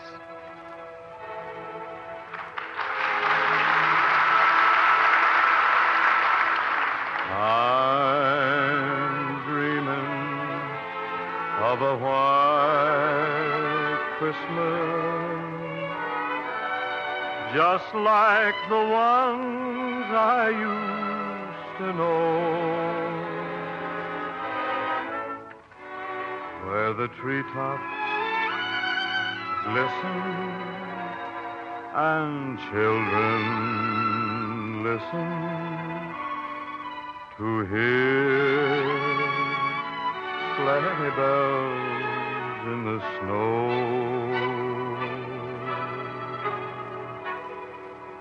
I'm dreaming of a white Christmas,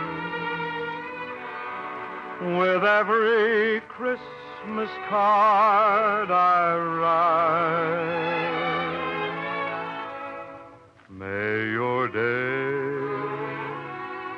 be merry and bright,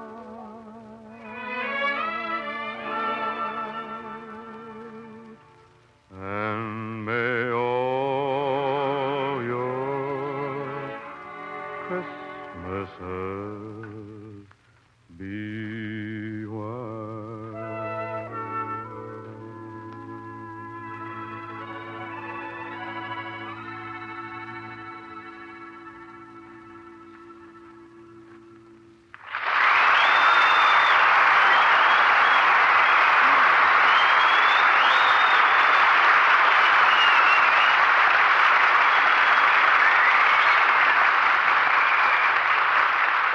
An enlisted man, Yeoman Third Class William Welch, has written a prayer for this day of victory. Orson Welles will read it. We join in spirit around the world as these words are spoken.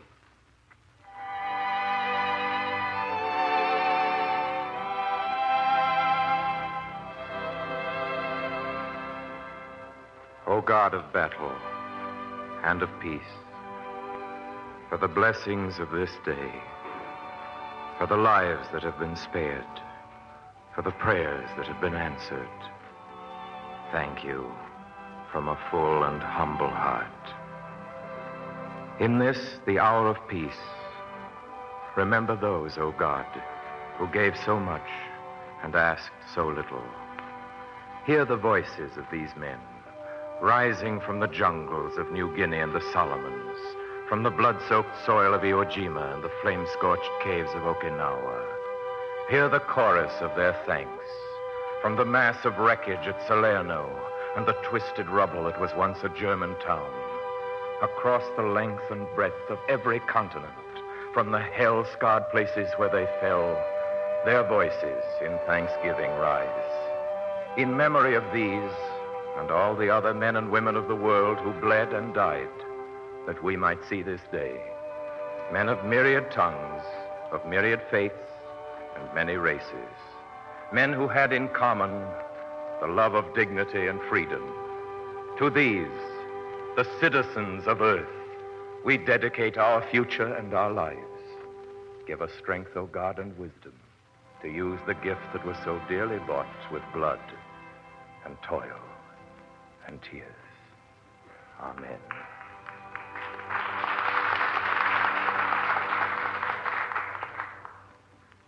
The Armed Forces Radio Service has brought you this special broadcast commemorating Victory Day.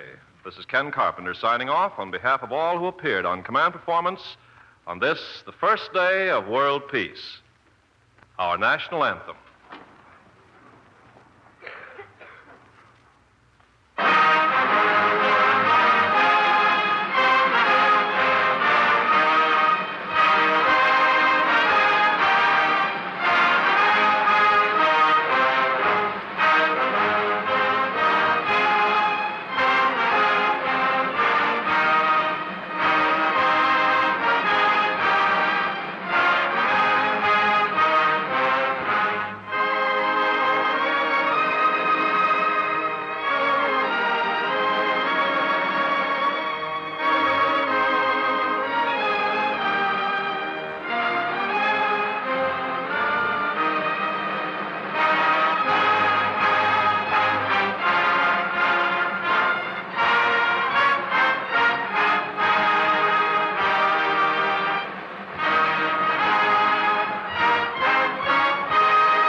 That was Command Performance episode of Victory Extra, as originally heard August 15th, 1945. More from Classic Radio Rewind right after this.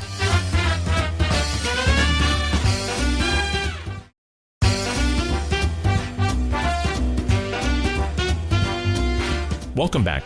Up next from Classic Radio Rewind, we'll hear from the Milton Berle Show. Milton sails to Cuba. 8th class. From October 28, 1947, this is the Milton Berle Show with a salute to the Navy.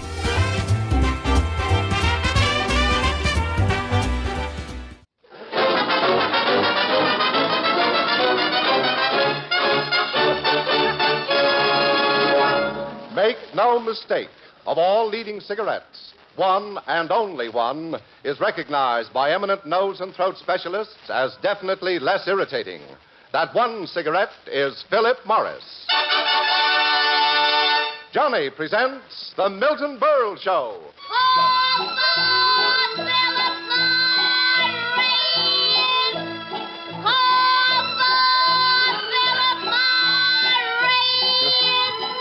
Here comes Johnny, ladies and gentlemen, to remind you.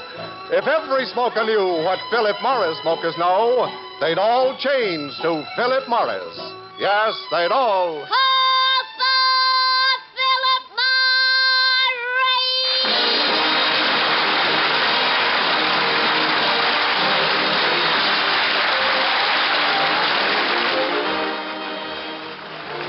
Radio City in New York, here is the Milton Berle Show with Bert Kelton, Jack Alberson, Mary Shipp, Charlie Irving, Billy Sands, Johnny Gibson, our singing star Dick Farney, the music of Ray Block and his orchestra, and yours truly, Frank Geller. Ladies and gentlemen. Brilliant opening. Tonight we salute Navy Day. Do you? The Navy is looking for men to fill important positions on boats. That's right. We now bring you a comedian who in the next half hour will lay enough eggs to fill every crow's nest in the fleet. And here he is, Milton Berle.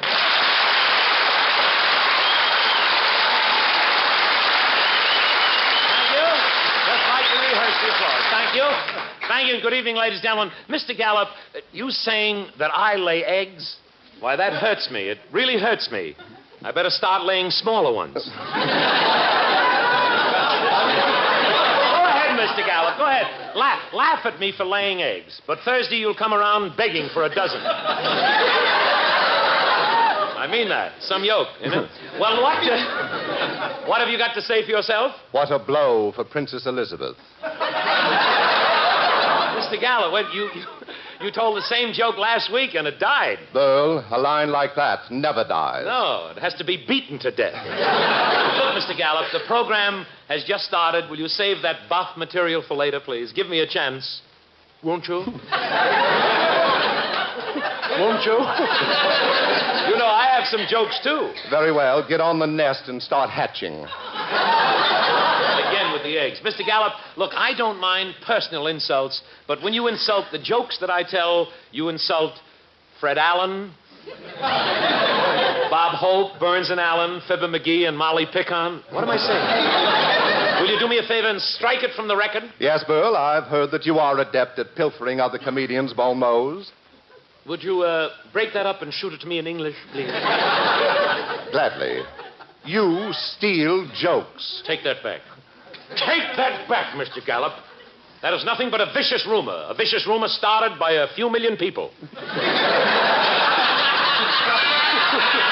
After all, don't other comedians steal jokes from me? I'd like to think of myself as the middleman between Fred Allen and Henny Youngman.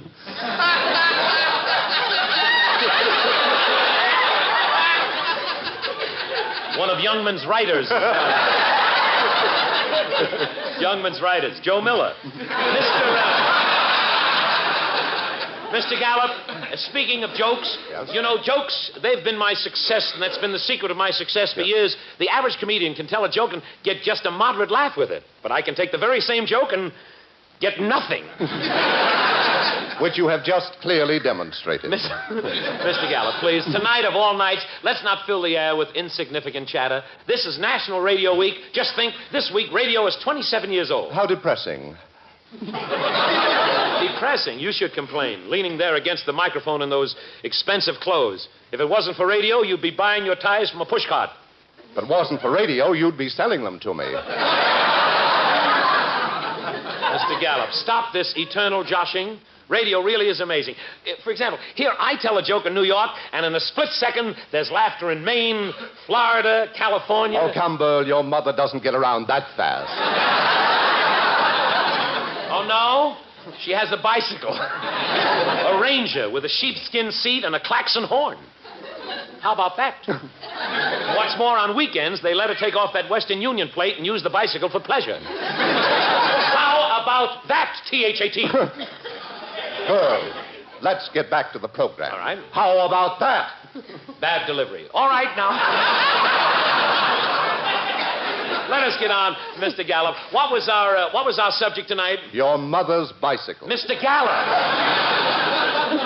That'll be all. Will you knock off? You've had your quarter of laugh for tonight. You shot your bolt. Now, do you mind if I get on with our salute to Navy Day?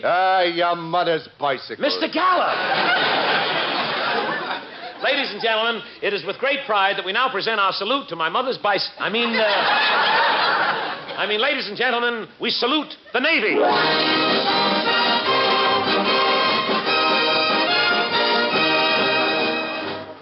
The Navy, guardian of our coastlines. During the war, our Navy was everywhere. You could find American sailors in Iceland, Greenland, Finland. Where do you find American sailors today? Roseland. So let us salute the American Navy.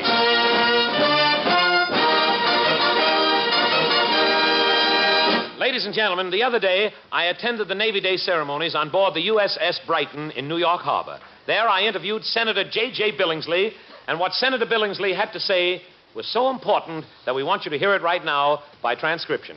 Here it is. Good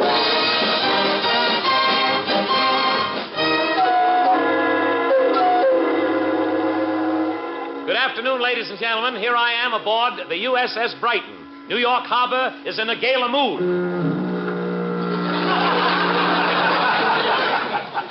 Standing before me is Senator Billingsley and his lovely wife. Senator, have you a word to say about the Navy? Fellow Americans, I can only say what I feel, and that is... Of course, that's just one man's opinion. Yes, sure. Of course. And now, Mrs. Billingsley, would you give us the woman's point of view about the Navy? Gladly. For 15 years, I've been... At least that's been my experience. Well, thank you very much. Dear, you forgot to mention... Yes, because... Senator, did you say... No, I only meant... Oh, I thought you said... I heard him say... This has been very interesting. I want to thank you, Senator. And you, Mrs. Billingsley. And on behalf of the public, may I say...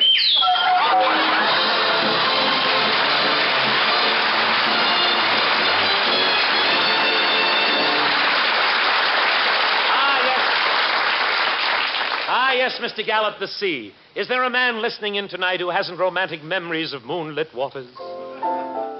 When he gazed into the eyes of that one and only girl as he sang, we were sailing along, oh, Jenny dear, on moonlight way.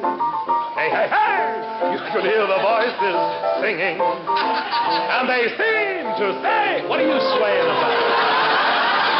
Great block jumping up and down there. It's my specialty. You Petrillo fool! Where was I? Oh, yes. Sailing along on moonlit bay. Golden memories of Cynthia, my little Navy sweetheart. The first time I saw you, Cynthia, I could tell you were a sailor girl. You had a bell-bottom nose.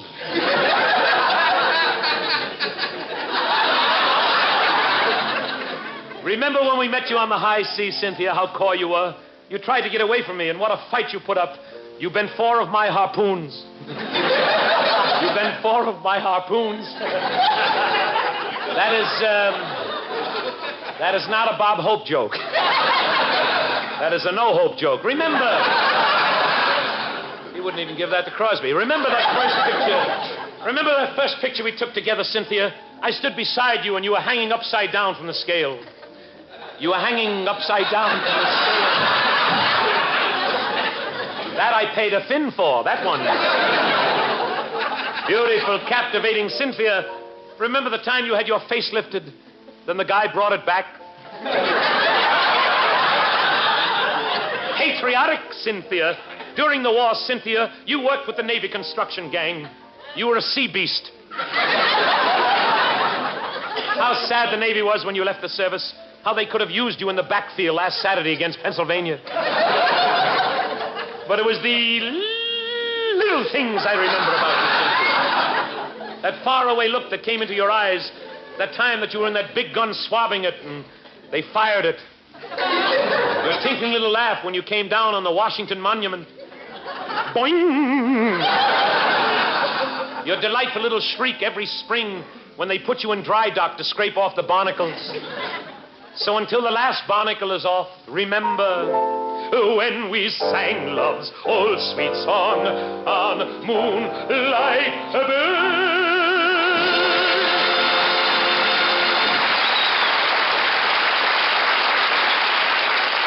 Memphis, Tennessee, Buffalo, New York, Denver, Colorado, Portland, Oregon. Yes, from all over the country, there's news, big news. Listen. From section after section, eminent nose and throat specialists report that the cigarette they suggest in cases of irritation due to smoking is Philip Morris. Yes, these top-ranking nose and throat specialists actually suggest Philip Morris because they know Philip Morris is the one, the only leading cigarette proved definitely less irritating. Remember, the cigarette that gives you the least irritation is the cigarette that gives you the most enjoyment. After all, it's pleasure, deep, rich pleasure, that counts in smoking. And the full measure of smoking pleasure is yours to enjoy day in, day out in Philip Morris. That's why we say, if every smoker knew what Philip Morris smokers know, they'd all change to Philip Morris, America's finest cigarette.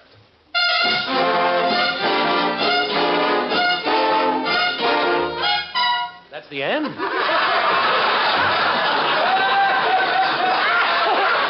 very good. That was Sailor's Hornpipe. That went quicker than my trip to Hollywood last year, I was sure. That was Sailor's Hornpipe, part of it, played by Ray Block on the Philip Morris Orchestra, and that was swell, Ray, what you played of it. You and your boys really pick things up around here, but you do better with a broom. I'm only kidding, Ray. That wasn't half bad, and it wasn't half good. If it was half as good as it was bad, it would be good and bad. Good joke, told it bad. And now, as we continue our salute to the Navy and men of the sea, we present... Navy Forum tonight. Navy Forum tonight.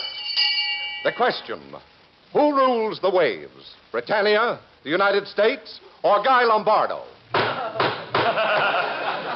What a blow for Princess Elizabeth. Thank you, Mr. Gallup. Let us proceed with questions from the floor and start the forum. All right, let's start with this tall gentleman here in the first row putting the leg makeup on his bald spot.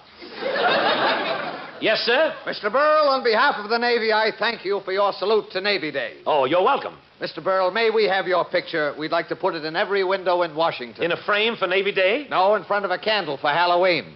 Thank you. Now let us continue. All right, this young man here wearing the mohair knickers. Young man, what is your name? My name is Forever Amber.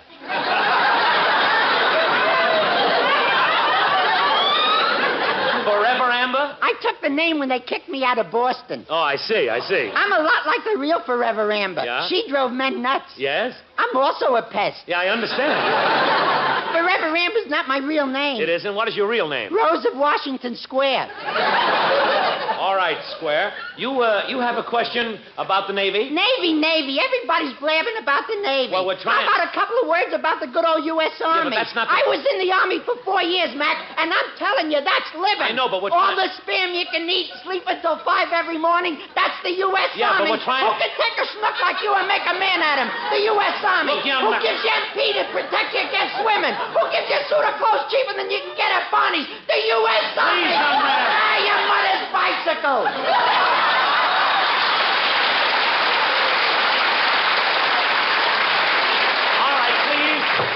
No applause.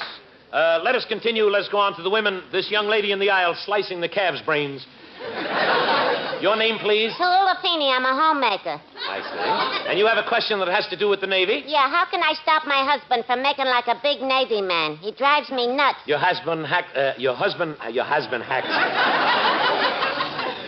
acts like a Navy man? You heard of the Big Mo? Yes. He's the Big Schmo. I see. You heard of Popeye the Sailor Man? Yes, I did. He's Cockeye the Sailor Man. I understand. He calls himself an old salt. Old salt? He must be. For years I've been trying to shake him. Mrs. Feeney. He bought himself a pair of sailor pants. He wakes in them pants, sleeps in them, eats in them. Doesn't he ever take off the sailor pants? With all them buttons, who's got time? You're quite right. He got no pockets in them pants. No pockets? That ain't a wallet bulging in the back. It's him. Mrs. Feeney, please. What a phony. He even had an anchor tattooed on his stomach. He tattooed an anchor on his stomach? Originally, it was on his chest, but since then, he's dropped anchor.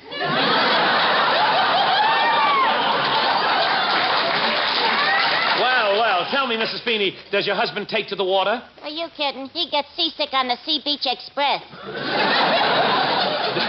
Doesn't water scare him? He won't even get in a bathtub unless he got an inner tube. The inner tube keeps him afloat? Yeah, but I'm always leaving the air out. And your husband sinks? He certainly does. Thank you very much, Mrs. Feeney. Thank you.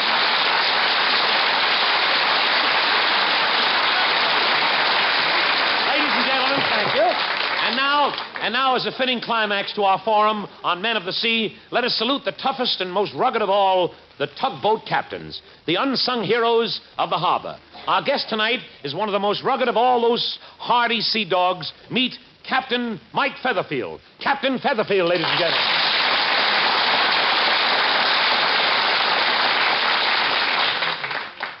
Thank you, Mr. Berle.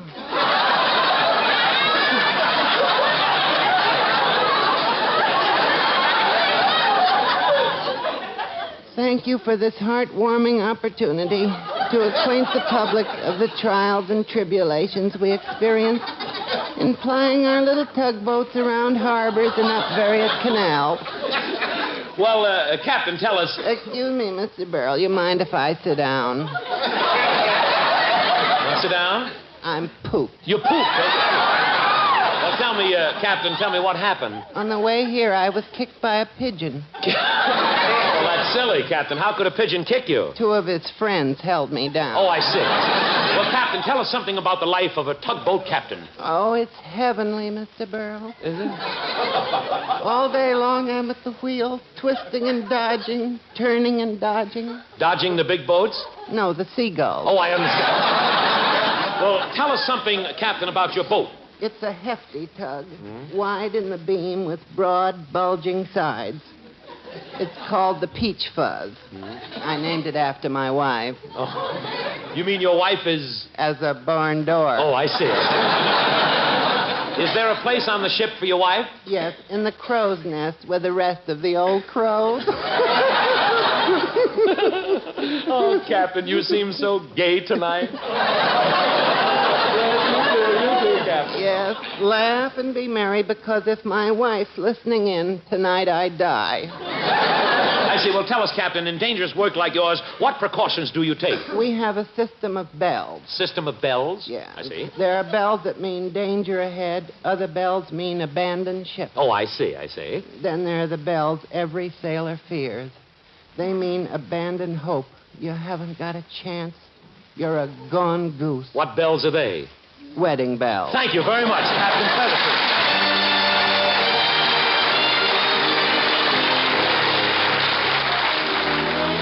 And now here's our young singing star, Dick Barney, to sing his latest recording. I still get jealous when they look at you. I may not show it, but I do. It's more than I can bear when they start to stare. Guess they think you're too good to be true. I still get jealous when we kiss goodnight. Unless you hold me extra tight. And dear, I know a secret you didn't know I knew. I still get jealous 'cause it pleases you.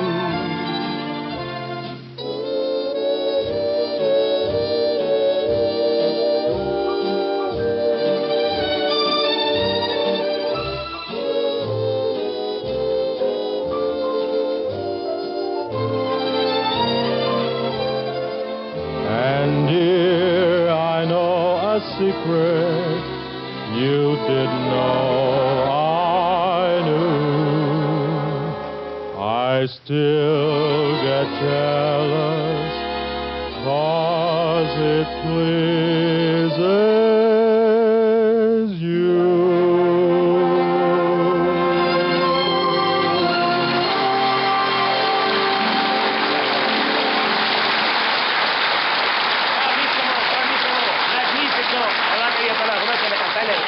Wonderful, Dick Barney. You know, Mr. Gallup, I was just thinking, I mean, if it's possible, but all our talk tonight about boats and sailing reminds me of a boat trip I once took to Havana. Did I ever tell you about it? Well, there was a story you told, and if I remember correctly, it was nauseatingly dull. Well, that's the one. Well, that's it. That's it.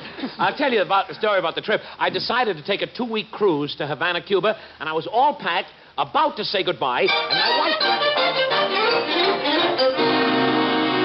Hurry, Milton. The taxi that's taking you to the pier is waiting outside. I'm ready, dear. Milton, while you're in Cuba, will you please learn the rumba? Oh, don't worry, I will. I'm tired of the two of us getting out on dance floors and looking like the main event at Madison Square Garden. Oh, darling, when I come back, you won't be able to tell me from a romantic gigolo. You want to bet? Never mind. Goodbye, dear. I'll miss you. Goodbye, Milton. Have a nice rest. Oh, no. Oh, no, that corny knock. I know that knock. That's Sam Harrison and his wife, Martha, again. Come in. Bon voyage! Hello, avast your landlubber! I am Milton! Hiya, Sam. Hello, Martha. Look, Sam, When I heard you were going, I said to Martha, Milty and his wife are going to Cuba. Let's go over and say goodbye. That's what I said, isn't it, Martha? Yes. Well, that's nice of you, Sam, but I'm going to go to Havana all alone. Alone? Yeah. All I know is I never go anywhere without taking Martha along. Isn't that right, Martha? Yes. Sam, please don't start trouble. Sam's right. I'm going along. Sam, I'll murder you. Look, darling, I already have my ticket. It was the only first-class ticket left. Wait, I've got it. Say, Martha. Yes? Have you that travel agency pamphlet that came in the mail? Yes. Sam, please, would you do me a favor? Look at this pamphlet, Milton. Special economy cruise. Tourist 8th class. Tickets available. Tickets available? Let me see that pamphlet. It says, don't be a dope, travel by boat. Be classy. 8th classy. Hey, look, darling. I'll be packed in a minute. Oh, you'll thank me for this, Milty. Thank you. Why, if I ever spent a night away from home, Martha would never get over it. Would you, Martha? Yes. Hurry, dear. Let's go. Pack.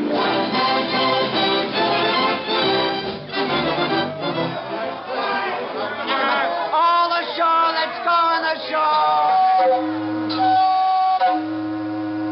Oh, we're off, Milton. Boy, get a load of that ocean air. That's the Fulton Fish Market. I knew we shouldn't have left on Friday. Excuse me, I'm the purser. May I see your tickets? You're the purser? Yes. Oh, well, here they are. Special economy cruise 8th class. Or as your pamphlet says, travel like a king. What are you doing on deck? Well, my wife... What do you mean, on deck? This way before the captain sees you. Step into this elevator. Yes, sir.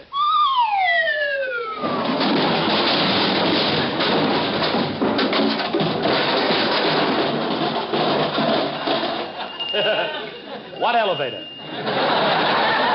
The next time I hear someone say down the hatch, I'll know what they mean. Hey, darling. Darling, it's pitch dark down here. Here, let me take you by the hand. There. Let go of my hand. Darling, your horse. Yeah. Whose hand is this? Mine. I'm the 8th class steward. In here, you two. This is your cabin. I'll open the door. Cabin? Wait a minute. This is a dungeon. Get me the captain. Get in there. Here's a tin cup. If you want any water, just clank on the door with it. Gunga Din comes through every 2 days. Gunga Din? Wait a minute. What about food? The pamphlet said exquisite seafood daily. That's right. There's a fishing pole and a can of worms under the bed. Bed? Where's the bed? There's just a pile of straw in the corner. That's it. And keep it tidy. Look, someone's already asleep in it. 8th class passengers go 3 to a cabin. I'll make room for you. Hey, you, move over.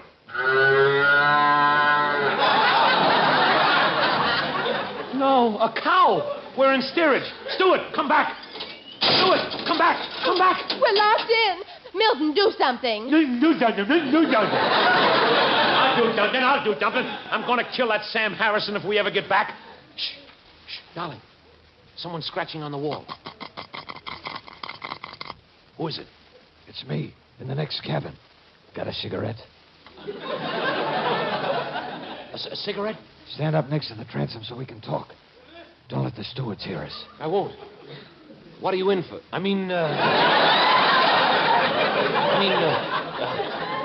How do you do? You 8th class? Yeah, I'm 8th class. This is my first trip. I'm a 3-time loser myself. Oh, gosh. I used to be 9th class. 9th? But we're on the bottom now. How can there be a 9th class on the boat? Who said on the boat? You gave me a diving helmet and a rope. I hung on the back. That's terrible. In 10th class, you just get a rope. See you later. Yeah, I'll see you. I gotta get out of here. Stewart! Oh, I'm sorry I woke you, darling. Stewart!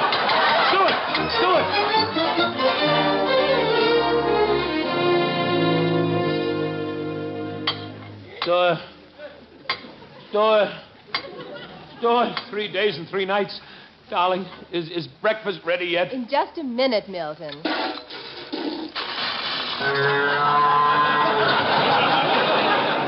Easy, Elsie. Dear, save some milk for the man in the next cabin. Poor guy. He's in with the mule. Look, darling, at last, the steward. We're being sprung. Hey, what's all the racket? Stewart, it's been 3 days. When do we get to Havana? Havana? We were there yesterday. We're on our way back. Back? We weren't even told. 8th class passengers aren't allowed off the boat. Oh, no? Well, here's one guy that's getting off the boat. Open that porthole. Milton, don't jump! Man overboard! Man overboard! Man overboard! Stop the boat! Purser, what class is the man overboard? 8th class, sir. 8th class? We're wasting time! Full speed ahead! Full speed ahead!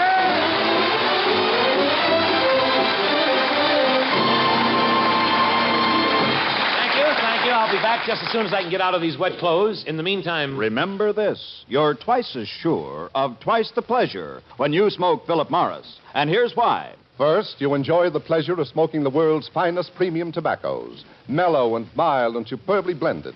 And second, you enjoy the extra pleasure of smoking the one, the only leading cigarette recognized by eminent nose and throat specialists as definitely less irritating. Yes, you're twice as sure of twice the pleasure when you smoke Philip Morris. So next time you call for cigarettes, call for Philip Morris, made in America by Americans to please American tastes. Thank you very much. Well, that about winds up the mad merrymaking for tonight. Mr. Gallup, is there anything else? Anything you'd like? Yes, your mother's bicycle. Sorry, she's on duty tonight. What a blow for Princess All right, Elizabeth. that's enough. Good night, everyone. Good night. This is Johnny again, returning now to the thousands of store windows and counters all over America. Look for me. I'll be waiting for you. Come in and call for Philip Morris. Yes, if every smoker knew what Philip Morris smokers know, they'd all change to Philip Morris, America's finest cigarette. And now, goodbye, Johnny. See you next Tuesday, same time, same station, when Philip Morris will again present The Milton Berle Show. Until then...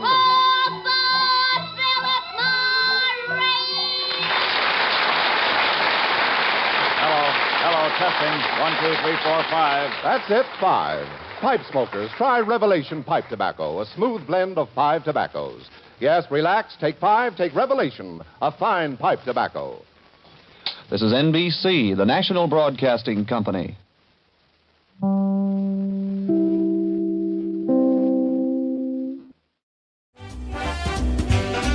That was The Milton Berle Show with a salute to the Navy as originally heard October 28, 1947.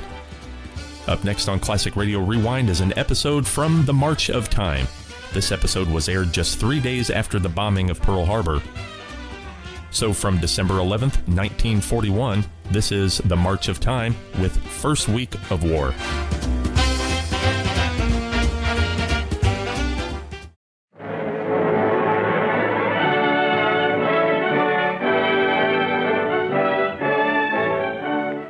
Editors of Time, the weekly news magazine, recreate from the pages of Time the first week of the United States at war.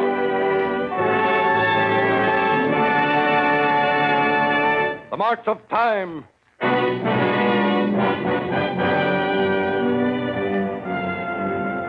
Sunday, December 7th, 1941. The eastward rolling earth peels off the night.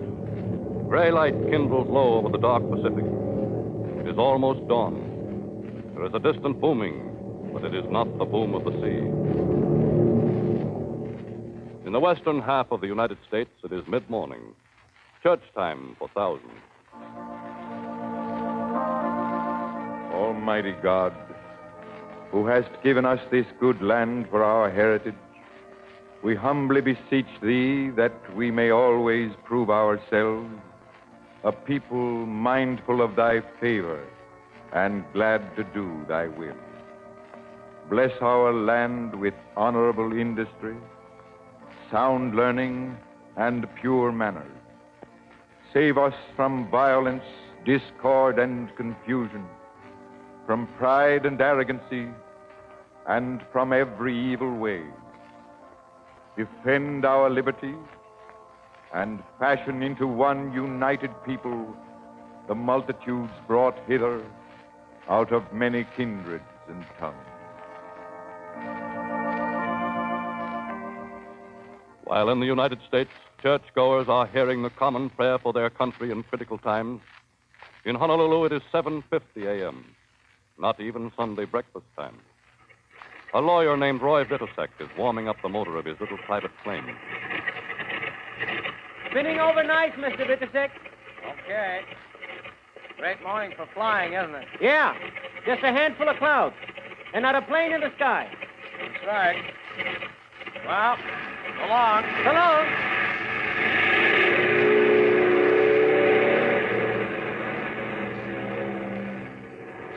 3,000 feet aloft, lawyer Roy Vitosek levels off, looks down at the green loaf-shaped island of Oahu.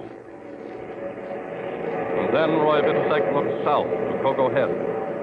Coming directly toward him, steadily, swiftly, are scores of sleek black bombing planes. They are nearly upon him before lawyer Vitosek can see that they are not the warcraft of his own country.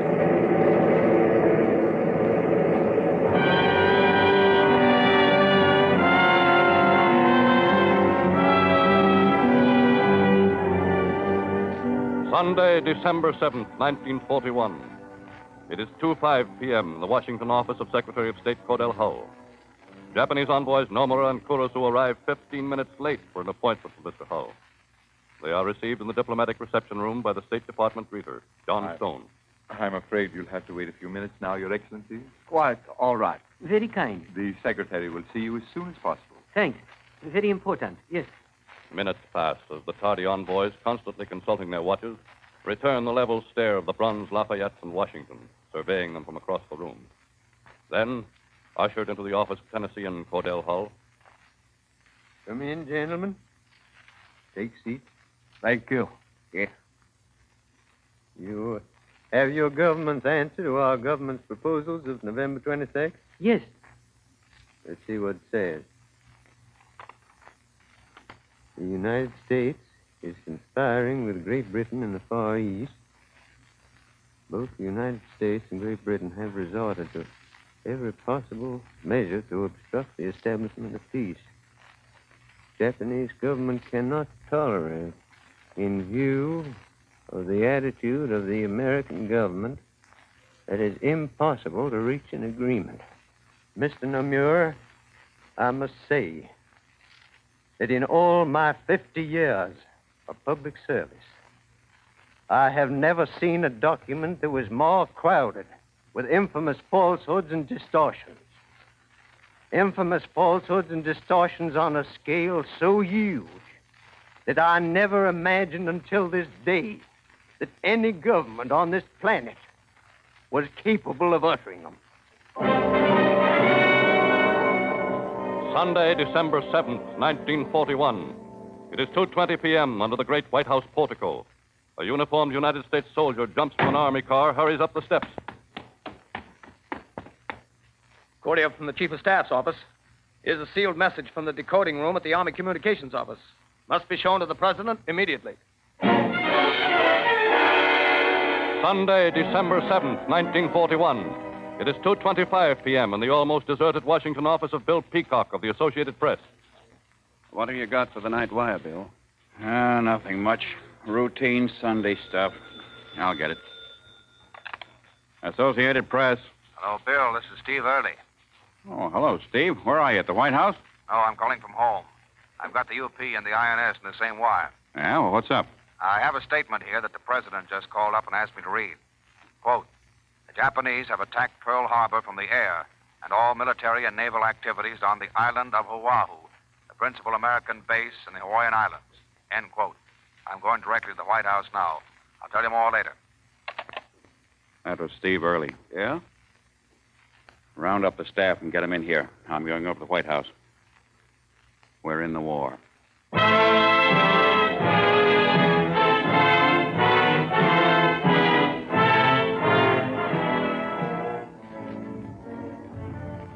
Operator, this is the Associated Press office in Honolulu. How about my call to San Francisco? One moment, please. I think I finally reached your party. Oh, good. Go ahead, please. San Francisco AP Bartell speaking. Hello, this is Burns, Eugene Burns in Honolulu. We're being bombed. Yeah, Burns, we got a flash from Washington, but no details. The attack is still going on. I'll give you what dope I have. Ready? Go ahead. From 50 to 150 Japanese bombers, dive bombers, and pursuit ships assaulted the island of Oahu this morning. At 8:10 a.m., the first squadron came roaring in from the southeast over Diamond Head, streaked northward over Pearl Harbor. Got that, Bartell? Right. The bombers circled over the U.S. Navy's Ford Island plane base in the harbor center. Dive bombers dropped to within 100 feet of the harbor surface, launched torpedoes at the many U.S. warships lying at anchor. From nearby Hickam Field, U.S. Army plane base, rose a barrage of anti-aircraft fire as a second wave of Japanese planes approached. The enemy... Hey, Gene, that bomb must have fallen pretty close to you. Yeah, it did. Something tells me I'd better give you the rest of this report fast. Now, here we go. The enemy scored direct hits on Hickam Field Barracks, killed over 100 U.S. soldiers. Wheeler Field got a blast on its hangars. Honolulu got incendiary bombs. Northward, machine gun fire raked the streets of the town of Wahioa. In Pearl Just a minute, Gene. What town was that? Wahioa. Okay, go ahead. In Pearl Harbor, smoke rose as one vessel was set afire and another exploded. Other vessels steamed from Pearl Harbor in search of Japanese plane carriers. Getting this okay? I didn't get that last part. Will you repeat it, please? Hello? Oh, Bartell? Hello? Hello? Say, operator, can't I get this call through?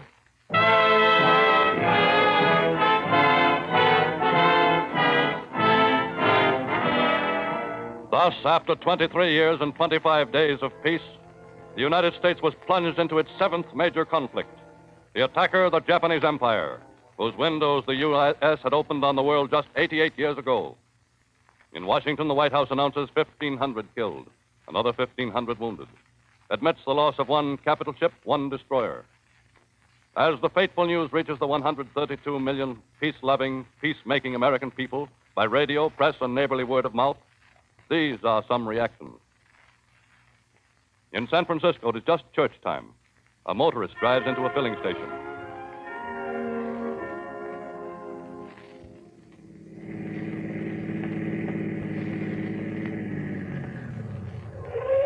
Morning. Morning. Better fill her up with Ethel. You bet. Say, what do you think of those Japs? Japs? What Japs? They just bombed Pearl Harbor. Are you kidding? Just this minute, got over the radio. Well, what do you know? Yeah. Looks like this is it. Gosh. Hey, just now down the street, I almost hit a Jap on a motorcycle. Guess I should have run over him. On the Cumberland Plateau in Tennessee, it is just after Sunday dinner. Sergeant Alvin Cullum York, legendary World War I hero, is told the news.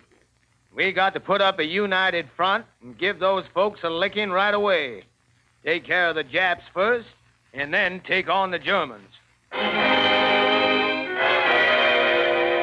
As they struck the Russians at Port Arthur in 1904, while their ambassador danced before the Tsar, so once more the Japanese had delivered a copperhead punch. Their aim, to divide the U.S. fleets at Hawaii and Manila, prevent a unified British-American blow on the Japanese fleet as it steamed to attack Singapore. Guam, Wake, and Midway Islands, and soon the Philippines are raided by the far-flung Japanese.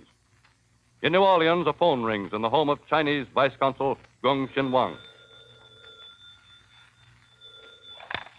Mr. Wong, residence. Hello, Mr. Wong there? There's the Times-Picayune. What do you want, please? Mr. Wong very busy now in bus stop. I want to get a statement from Japan declaring war on the United States. Japan declare war on United States? You making joke? I wish I was. Oh, my goodness. Wait 1 minute, please.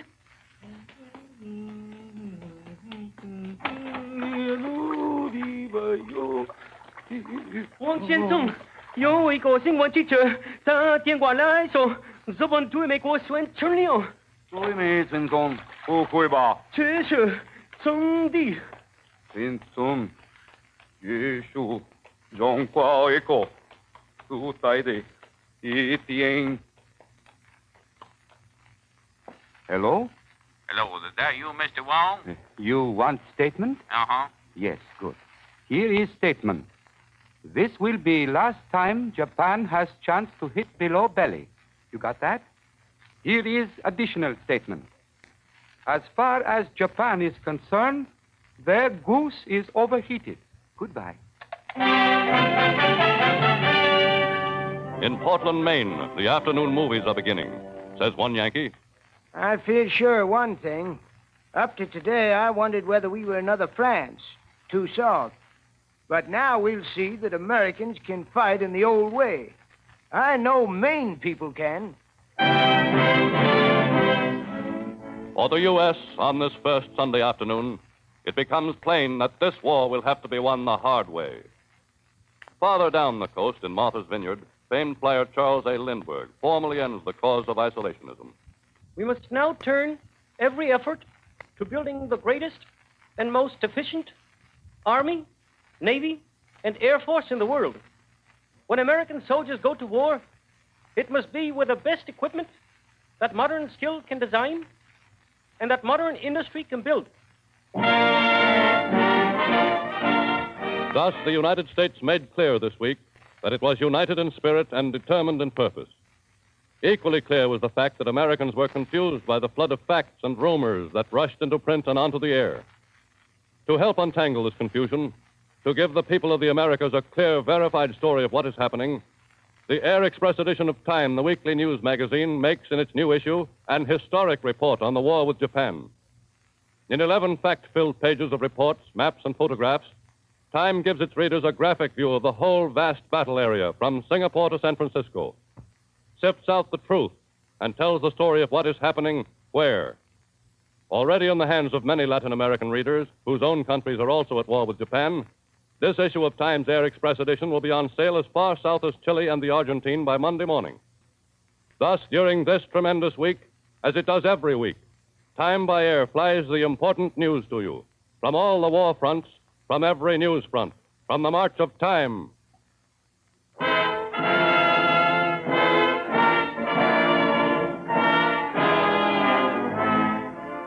The historic Sunday of December 7th ends. It is Monday, December 8th, 1941. At 12:25 p.m. in the chambers of the House of Representatives, members of the House and Senate hold a joint session, knowing that 20 hours and 25 minutes before, Japan had declared war on the United States and Great Britain. That Britain and the first of 18 other nations have declared war on Japan. Every important government official in Washington is present as Franklin Delano Roosevelt delivers his historic message. But none is more attentive than a group of 25 top-ranking officers in the Navy's Bureau of Aeronautics. These officers, some gray-haired four-stripers, a few commanders, and a few of lesser rank, gather in the office of their chief, Rear Admiral Jack Towers, to hear the president's words by radio. With confidence in our armed forces, with the unbounding determination of our people, we will gain the inevitable triumph, so help us God. I ask that the Congress declare that since the unprovoked and dastardly attack by Japan on Sunday, December 7th, 1941, a state of war has existed between the United States and the Japanese Empire.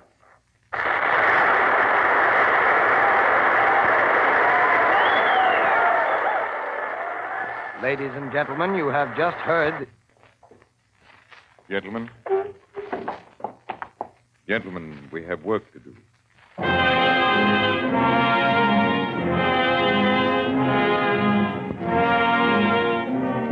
51 minutes after the president had spoken, the Senate, with not a single dissenting vote, the House with but one, declares war on Japan. On no issue was the United States ever so united. To a greater extent than at any time since he first took command during the choking depression 8 years ago, Franklin Delano Roosevelt could act with complete authority. He could fire, hire, demand, order, and get what he thought best and necessary, with perfect assurance that the country was solidly behind him.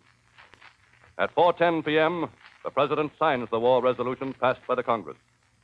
Then, after a brief talk with Russian Ambassador Maxim Litvinov, who has just arrived in Washington, the tired chief executive relaxes on his office sofa, falls asleep, sleeps soundly for an hour.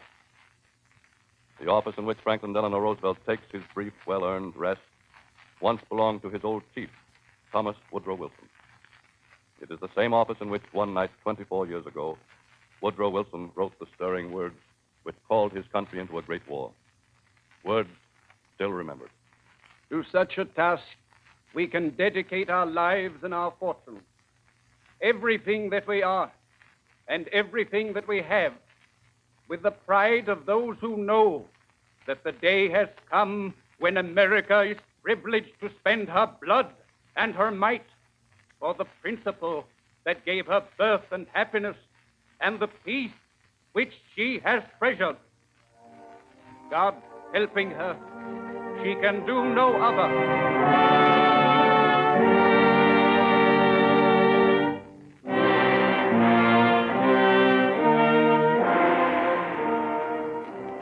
Tokyo, Wednesday, December 10th. In the village of Ise stands the shrine of the sun goddess, most hallowed spot in all Japan. To the shrine comes a little man wearing thick spectacles, a ceremonial kimono, the black lacquered skull cap. He is the Emperor Hirohito, who believes he is a direct descendant of the sun goddess. Entering the shrine's innermost sanctuary, Hirohito places his wooden scepter under one arm, bows low. He claps his hands to summon the spirit of his distinguished astronomical ancestor with whom he wishes to confer. He has news for her.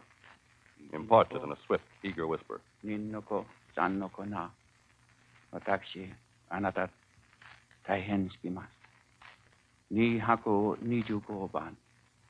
His message conveyed, he bows again, then walks out of the shrine backward.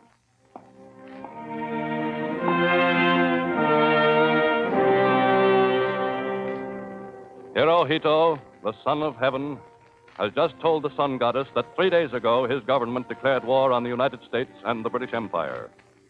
It is an auspicious day for this mystic conversation. Japanese troops have landed on the Philippine island of Luzon.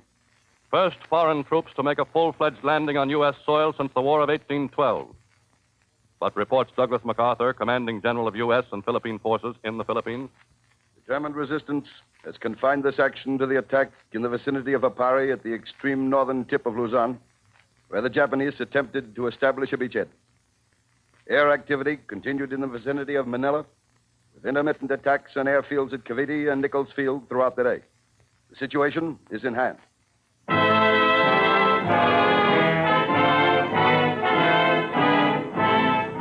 Monday, Tuesday, Wednesday, this morning, one story was the same.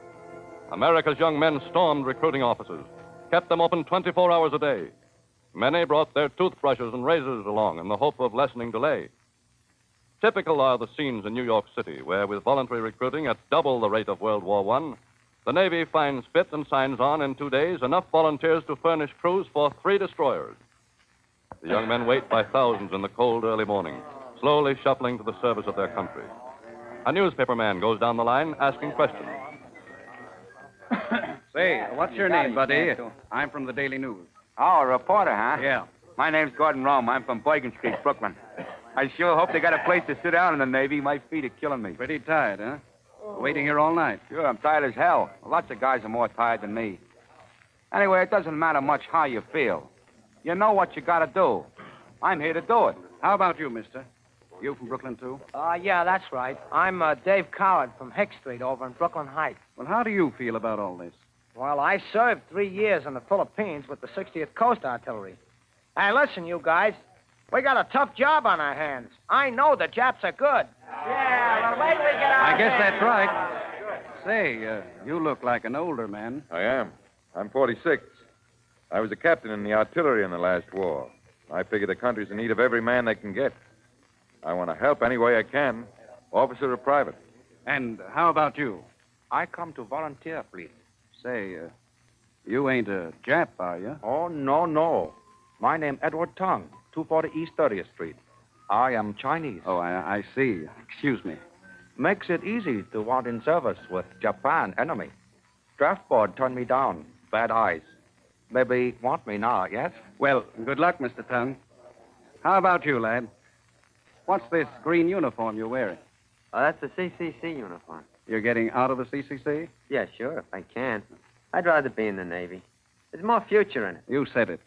Now, how about you, young fella? Me, I'm from over on Blicker Street. My old man's got a grocery store there. I'm Italian born. Well, don't you know we're liable to be fighting the Italians? Sure.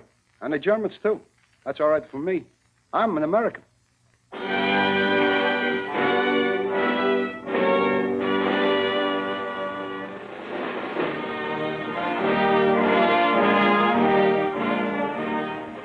Voicing the thoughts of the vast majority of the American people, this recruit was right.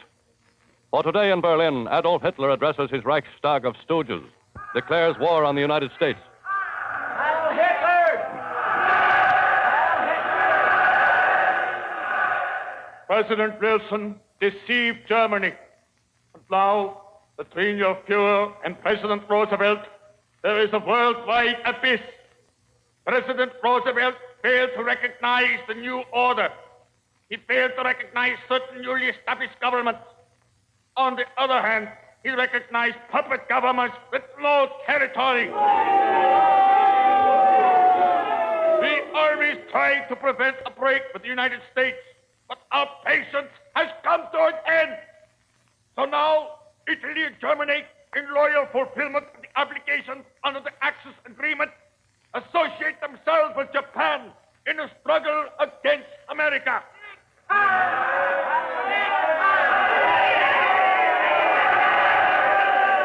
No one will vanquish Germany. No one will destroy German unity. Germany is strong. Let us thank God we can enter our names in the history of the Reich.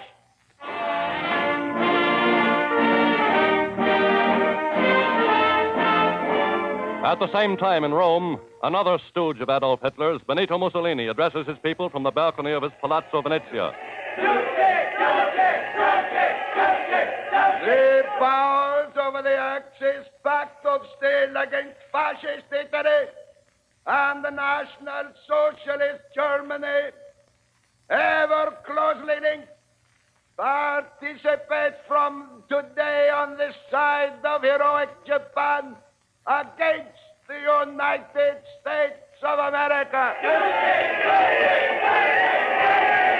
The formidable blows which have already been inflicted to the American forces in the Pacific show you how prepared are the soldiers of the Empire of the Rising Sun.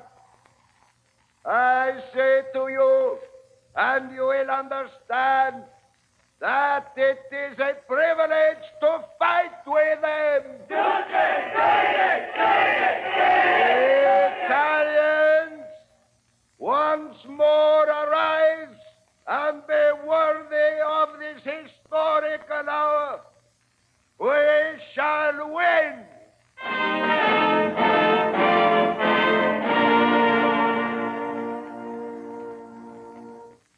President Roosevelt drafts his second war message in 4 days, and this time in only 135 words, asks the Congress to extend the theater of this nation's war to the two remaining Axis aggressors. At 1:04 p.m., without debate, without one dissenting vote, the Senate and the House of Representatives obey the request.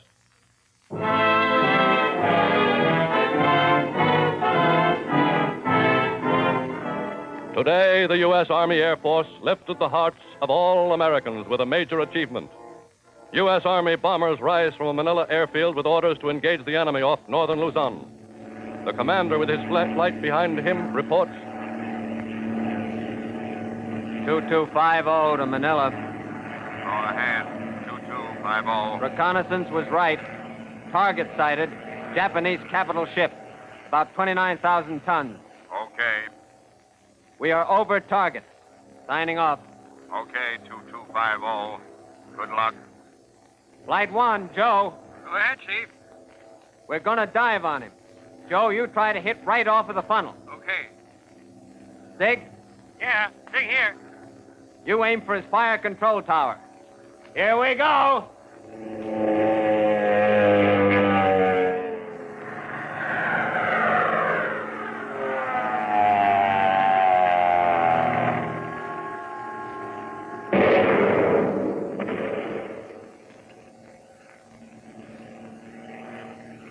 2250 to Manila.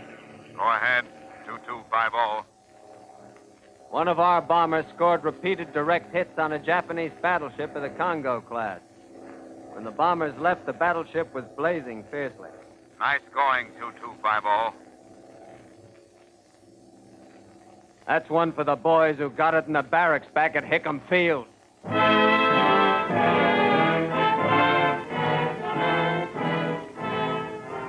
This was America, this first week of its Second World War. For the war was now truly a world war. A war with fronts on every continent save one. A war involving 6 more nations than its terrible predecessor. In a fireside talk from the White House, the U.S. war president has reminded his warring people of this. Promises them the truth. Promises them victory. But foresees a long, bitter struggle, bad as well as good news. There was good news from Wake Island today, where, by last-ditch air action, 1 Japanese cruiser, 1 destroyer was sunk. But there had been bad news in Hawaii, and Britain's Navy was struck her most serious single blow of the war when her newest battleship, the Prince of Wales, went down off Singapore with the armored cruiser Repulse. For the U.S., the war had got off to a bad start. But to a nation finally unified to war's reality, these opening disasters would be of small account. The U.S. had embarked on the greatest adventure in its history to make the world really safe for democracy. And as it had on that first Sunday, the nation prayed. In the time of prosperity, fill our hearts with thankfulness. And in the day of trouble, suffer not our trust in thee to fail. All which we ask through Jesus Christ, our Lord.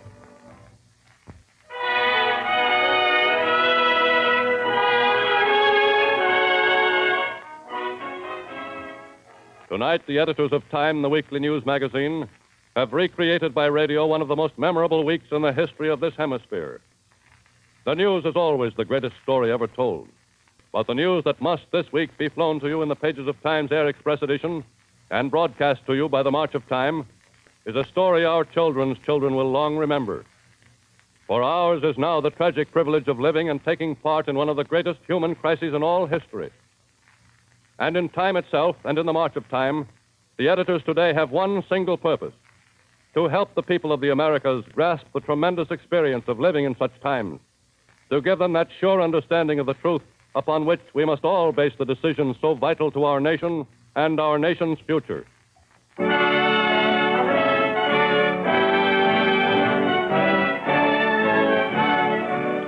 Time marches on.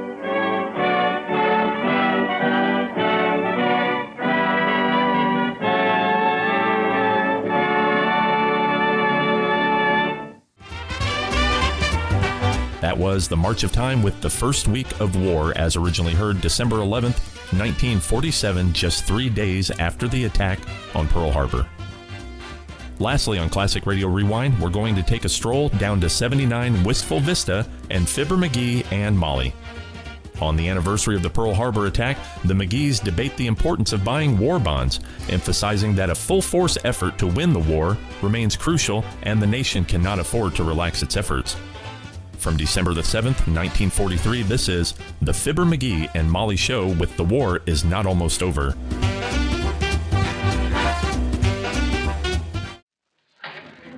The Johnson Wax Program with Fibber McGee and Molly.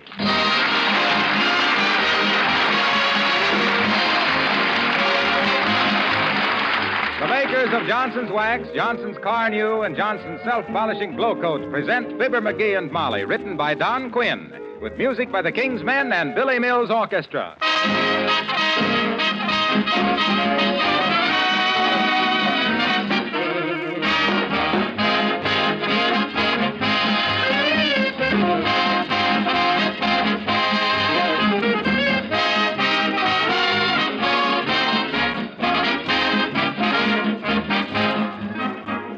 audience tonight, I'm sure there are many business and industrial executives relaxing a bit from a busy day.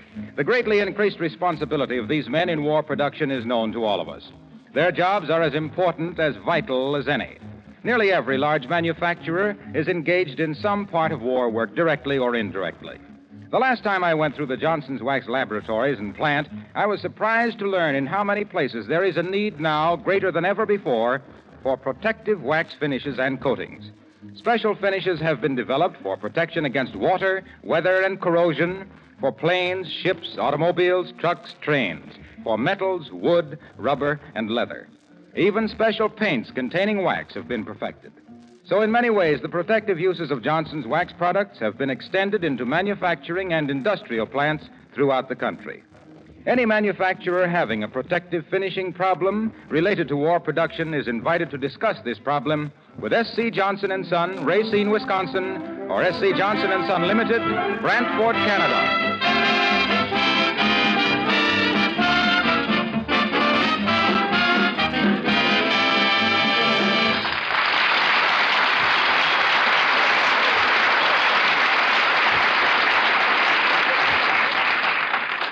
We'd like to present several interesting figures tonight. One, those in the stubs of our hero's checkbook.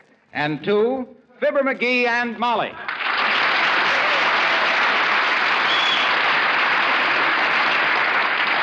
Heavenly days, McGee, this checkbook of yours is simply a mess. If you're talking about that counter check for 18 cents that was made out to the public library, I had to do that. I kept the Rover boys on the Mississippi 6 days too long. Well, there's no counter check listed here for 18 cents. Now, come to think of it, I forgot to enter it. How much I got in my account according to the stubs? Well, according to the stubs, dearie, $16,000 and, let's see now. Let's see what it says. $16,482.08. Oh, yeah. Gee. How much I got according to the bank statement? Well, you're overdrawn $1.10. Most likely the correct balance is somewhere between those two figures. Probably. Yeah. Being overdrawn won't help your credit any, you know. Well, no bank has got any right to jeopardize a man's financial standing with a mistake like that there. I think I'll tell them off. Hand me the phone. Okay, here. Thanks. Hello, operator. Give me the 14th National Bank at Wistful, Mert. Is that you, Mert? Navigator to pilot, you're off your course. Oh, how's every little thing, Mert? Good, eh? What say, Mert? Your brother. In the guardhouse, eh? Well, he shouldn't have shot it off without orders. His rifle, dearie? No, his mouth. What say, Mert? Okay, give me to him. Hello, 14th National? Give me Mackenzie, the head cashier. Huh? What do you mean he's out to lunch? That guy don't eat lunch. They just toss him some fish food once a week. You better be nice to the bank, McGee. Why should I be... Hello? Who is this? Oh. Well, look, Onderdonk. This is Fibber McGee, and you made a mistake in my bank balance. Your figures don't check with mine. A lot of fuss about a mere $16,000. What say, Onderdonk? Yeah, according to your statement, I'm overdue $1.10. Huh? Oh, I thought so. Okay. It says there's a note on his desk about that. They caught the mistake. Yeah. These are strange times we're living in, dearie. You know, when a bank admits being wrong. Well, they got no right to do it. Hello, Onderdonk. What's the corrected balance? Huh? Well, I knew you were way off. Okay. Thanks, Onderdonk. Talk about me not being able to add. Well, what is your balance? I'm overdrawn $10.01. Fine, you'll have to stop going in there to swipe pinpoints till you make it up, you know. No, I never went in there to swipe any. Who's that, I wonder? Let me peek. Uh-oh. Sig Wellington from the Bijou Theater. Oh, well, let him in. I think he's very nice. Yeah, you think he's nice because he bows and kisses your hand. One of these days, you'll find your ring finger missing. Now, listen. Mr. Wellington is a very cultivated man. And I wish I'd been running the cultivator when they did it, too. One of these days, I'm going to get it. Now, be nice, dearie. Come in. Oh, good day, Mr. Wellington. What a pleasant surprise. Good day, Mrs. McGee. I trust the occasion finds you in good health. He trusts the occasion finds her in good health. Rabbit feathers. He thinks he's a regular Chesterfield, and he sounds like he rolls his own. Now, don't criticize, McGee. Remember, you're not any Sir Walter O'Reilly yourself. Good manners never got Sir Walter anyplace anyway. The last time he bowed, they parted his neck with an axe. Withstanding. May I sit down? Sit. Thank you.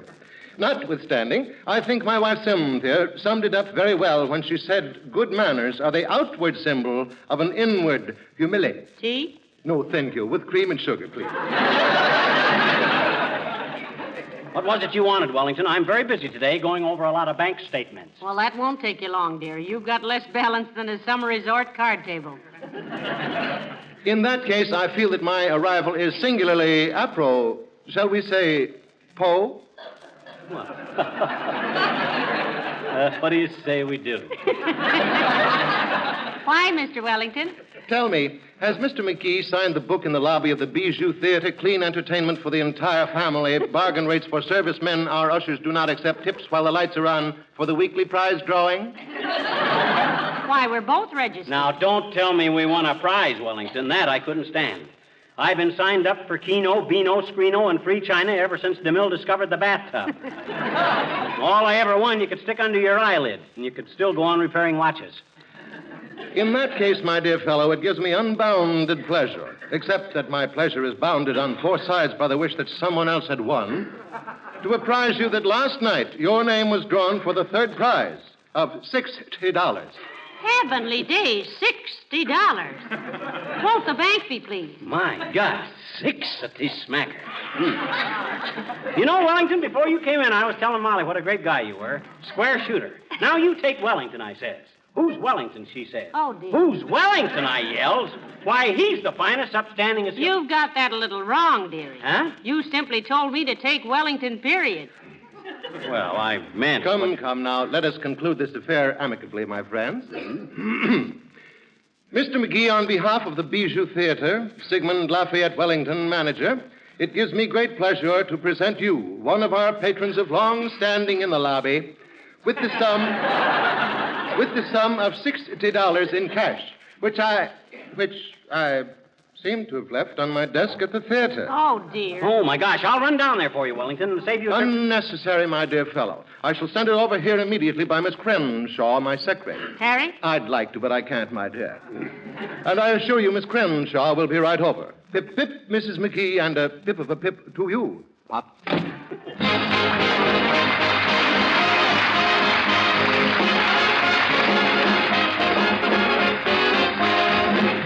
Billy Mills in the orchestra playing American Patrol.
Boy, oh boy, $60 right out of the blue sky. You know what I'm going to do with it, Molly? What? First thing we're going to do when the weather opens up is load up the car and hit the grit for Yellowstone Park. I'll bet Load up what car?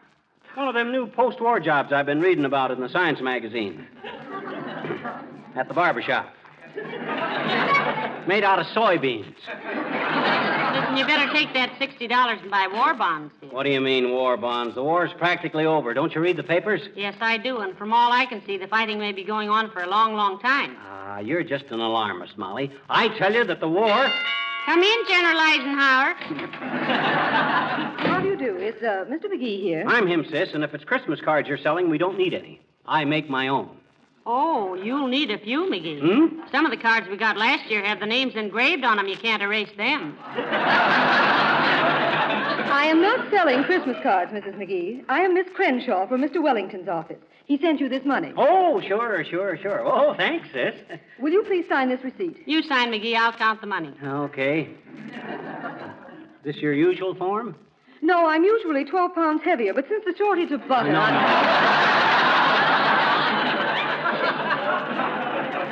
I meant the receipt. Oh, well, Sig wouldn't ask me to sign anything wrong. Here you are, sis. McGee, there's only $50 here. What? He says the prize was $60. It was $60, sir, but he deducted $10 for repairing the screen. Huh? He said you got excited one night and tried to save Hopalong Cassidy's life by throwing your umbrella at a cattle rustler. Good day. Why, that's only $50. Well, you can still buy 2 bonds at $18.75, McGee, and stamps for the rest. Yeah, what's good that's going to do that, anybody? $37.50. Who can do anything with that? Well, multiplied by 100 million people, that's a lot of support. Or are you trading in your citizenship for a soybean convertible? Now, listen here, Molly. I'm as good a citizen as anybody. Just because I plan for the future is no Come in. Oh, Dr. Gamble. Hello, Doctor. Hello, Mrs. McGee. Hello, short, stout, and nervous. Look who's calling somebody stout. You've ruined more scales than a locker room tenor, Doc. Hey, look, Doc. $50. Very pretty, McGee. Yeah. Your life savings, I presume. He won it in a drawing at the Bijou Theater, Doctor. I want him to buy war bonds, but he's going to use it for a down payment on a post-war car made out of lima beans. Soybeans. Yeah. According to McGee, everybody will be raising their own trucks and their own truck gardens. You just toss in a bean and boom, up comes a Buick. Okay. Scoff if you want to. Deride. But now that the war is about over... Now that the war is what? About over, he says. Certainly. One of these days, Germany will fall apart like a wet donut. McGee, you talk like a ninny. Who talks like a nanny? I resent that. No, he said ninny, McGee. Oh.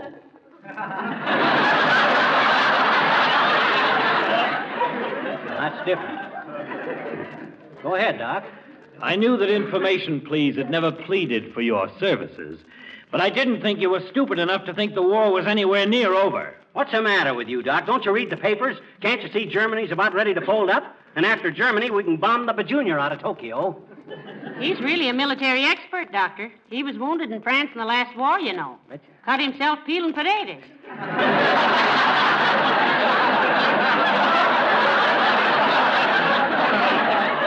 Which side were you fighting on, McGee? What do you mean, which side? American, of course. And why don't you stay on our side?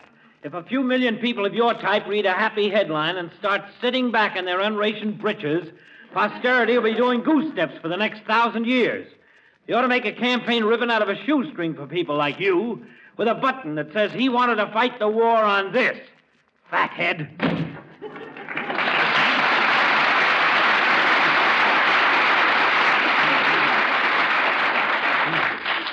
Posterity. I'm afraid Doc's working too hard. He gets excited about things. I'm going to ask him to go to Yellowstone with us next summer. Do him good to get away. You better get that new car first. You know, the one made out of jelly beans? It's soybeans. Oh, yes, soybeans. Boy, they're sure doing wonderful things with that stuff. One of these days, we'll just sit here in a chair and press a soybean button in the wall, and the roof will fold back, and we'll hop into our soybean coolie-hopter. No. Huh? You don't mean coolie-hopter. You mean holly-coopter. That don't sound right either. It's crowley-heapter. No. Creely-hopter. Well, anyway, they'll all be made out of soybeans. Remember way back when Farmer Rusk back in Chicago used to... Hello, folks. Hello, Mr. Wilcox. Hi, Junior. What you looking so happy about? I found it for you. Found what, Mr. Wilcox? That little dog with the blue eyes. Oh, where'd you find it, Mr. Wilcox? Well, look. I went to a nightclub last night, and when I came out, I was feeling no pain, see? And there was this little dog with the blue eyes following me home. Well, I just laughed and thought nothing of it. Yeah? So this morning, when I went out of the house, there it was on the porch. I went back in and took some aspirin. When I came out again, it was still there. Gee, I wish you'd take it, pal. Oh, no, thanks, Junior. Not now. You sure you feel all right now? It's a real dog, I tell you. Yes, of course it is. Don't you worry about it, Mr. Wilcox. You need to get away from things for a while, Junior. How about going with us to Yellowstone Park this summer? We can take turns driving. Driving what? You haven't got a car, and I haven't enough gas. Well, he's getting a post-war automobile, Mr. Wilcox, made out of jumping beans.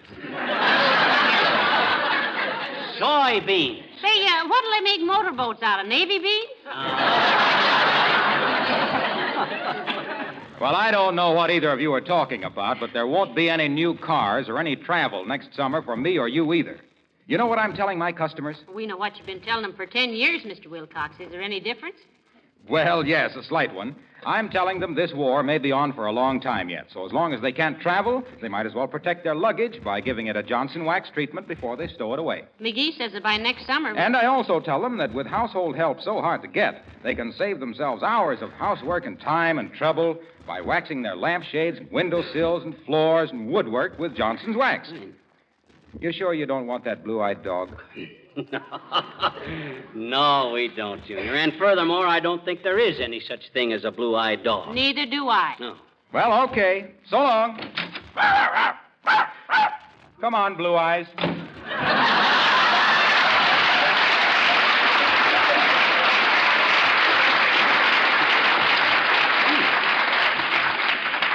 Junior must have been showing Ramsey the town last night. And hey, mark him down to go with us to Yellowstone next summer. He'll go when he sees things going to shape up. Yeah, well...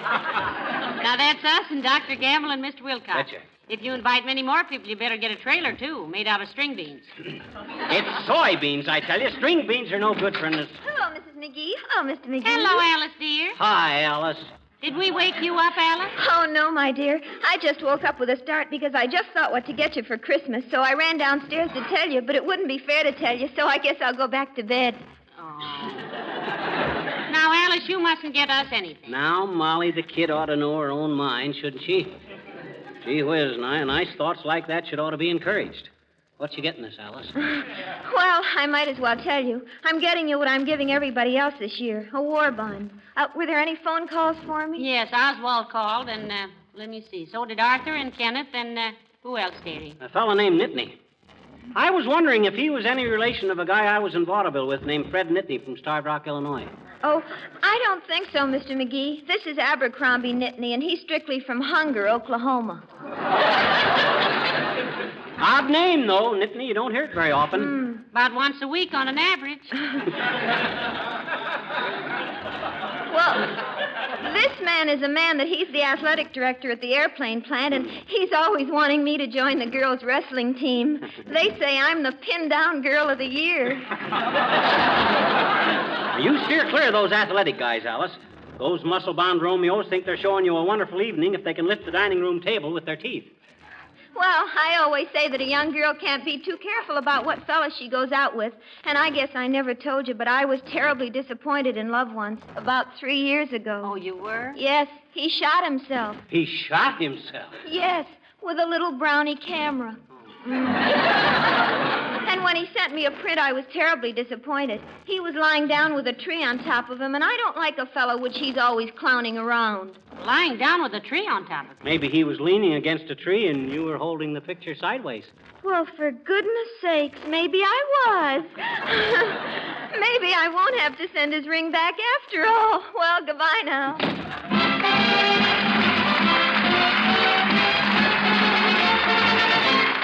The King's Men singing an American medley.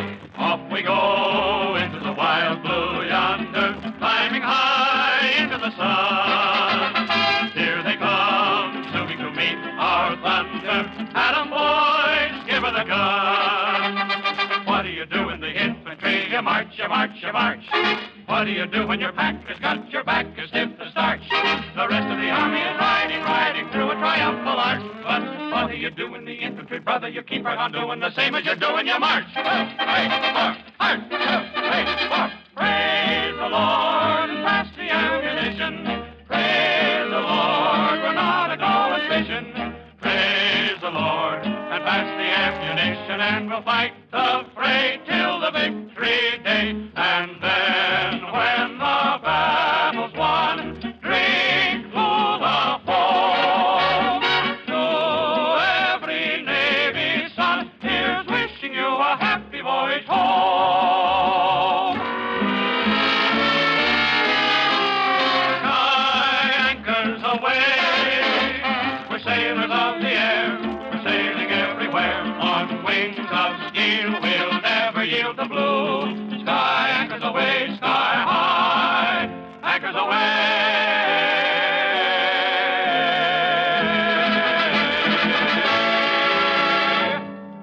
From the halls of Montezuma to the shores of Tripoli, we fight our country's battles on the land as on the sea. First to fight for right and freedom and to keep our honor clean. We are proud to claim the title of United States Marines. The United States Marines.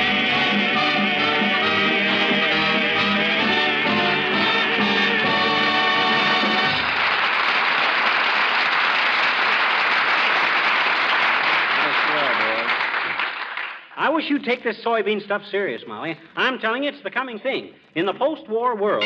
Oh, for goodness sakes, come in. Well, I'll be. Heavenly days, Mayor Latrivia. Hello, Mrs. McGee. Hello, McGee. Well, what do you mean? Hi, Latrivia. Oh, my. It's awfully nice to see you again, Mr. Latrivia. Oh, thanks. It's nice to see you again. You really look salty in that Coast Guard uniform, kid. Look like a combination of Flash Gordon, Superman, and Brian Donlevy. And healthy, too. Say, why don't you join the Coast Guard, McGee? Don't you get tired of holding your chest in your lap? I'm afraid he's a little overage, Mrs. McGee. It's pretty strenuous. Oh, don't worry about that, Latrivia. I can take it. I got as much wind now as I had when I was 20. More. Going to be in town long? No, McGee. In fact, I hope to be shipped out any day now. This is more or less of a farewell visit. Probably won't see you again for the duration. Oh, dear, I'm sorry. What do you mean, shipped out? Who's going to guard the coast if the Coast Guard goes away? Well, we don't all go away, McGee. Don't forget, in wartime, the Coast Guard is in the first line of duty. We take the Marines and the Army where they're needed and put them ashore. What have you been doing, McGee? Oh, I've been working on some post-war plans, Latrivia. On account of this thing is going to be over any day now. Oh, don't talk nonsense, McGee. Nobody knows how long it's going to last. That's what everybody's been telling him, Mr. Latrivia. Now, don't you go giving me that expert business, Latrivia. Just because you spent a few hours hanging over the rail of a PT boat. Say, what is a PT boat? That's a boat that was donated by the Parent Teachers Association.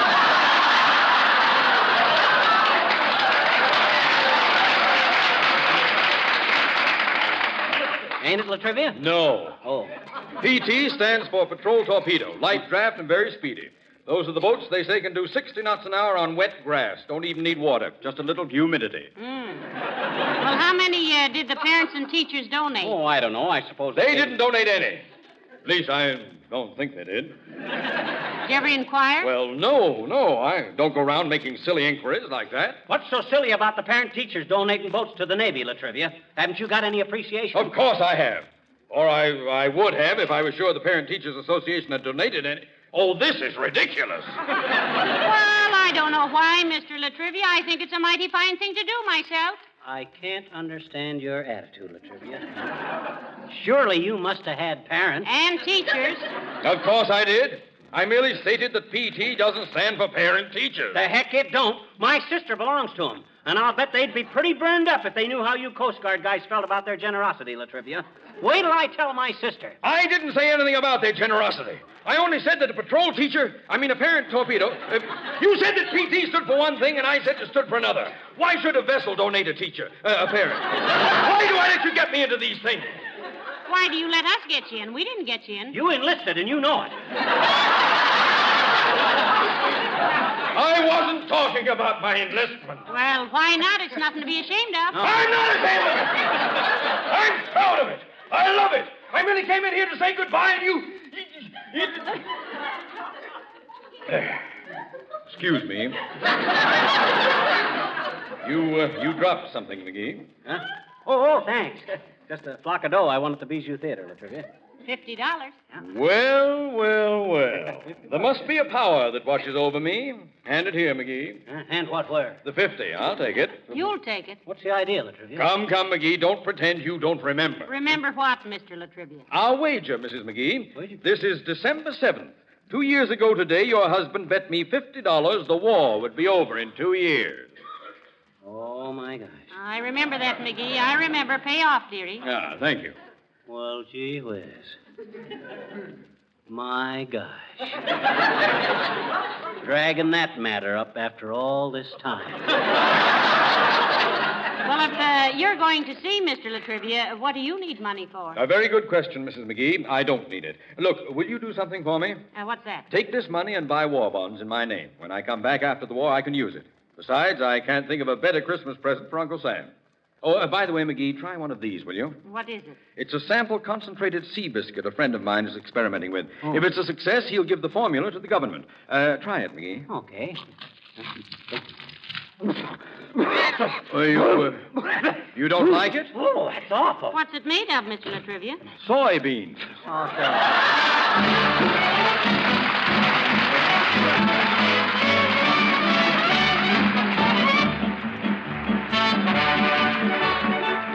Spending as much time as I do in kitchens, I certainly take my hat off to linoleum manufacturers. They've really made a big contribution toward keeping our homes cheerful and bright. Naturally, they are interested in having your linoleum give the best service possible. Now, if you ask the company that made your linoleum how to take care of it, you know what they'd say, don't you? First, don't scrub it. Continuous scrubbing wears linoleum out prematurely, breaks it down.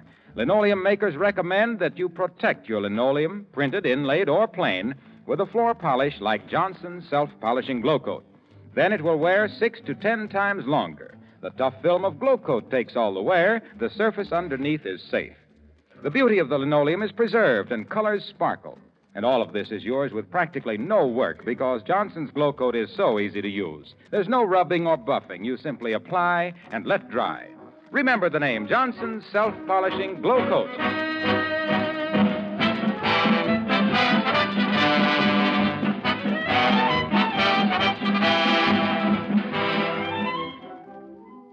Ladies and gentlemen, this is December 7th. It isn't a day we're going to celebrate, but it's a day we're going to remember. Our battleships at Pearl Harbor have stopped burning, but we haven't. So let's buy war bonds and more war bonds this week and every week until Uncle Sam says that's enough. And until he says it, it won't be. We've got a responsibility this Christmas, too. A responsibility to all our brothers and sons and fathers in service. It's our responsibility to give this Christmas a purpose, and that purpose is victory and security. So give bonds this year, the present with the future. Good night. Good night, all.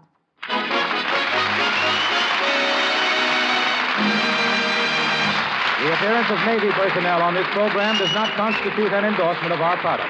The character of Mr. Wellington on this program was played by Ransom Sherman. This is Harlow Wilcox, speaking for the makers of Johnson Wax Finishes for Home and Industry, inviting you all to be with us again next Tuesday night. Good night. This program has come to you from Hollywood. This is the National Broadcasting Company.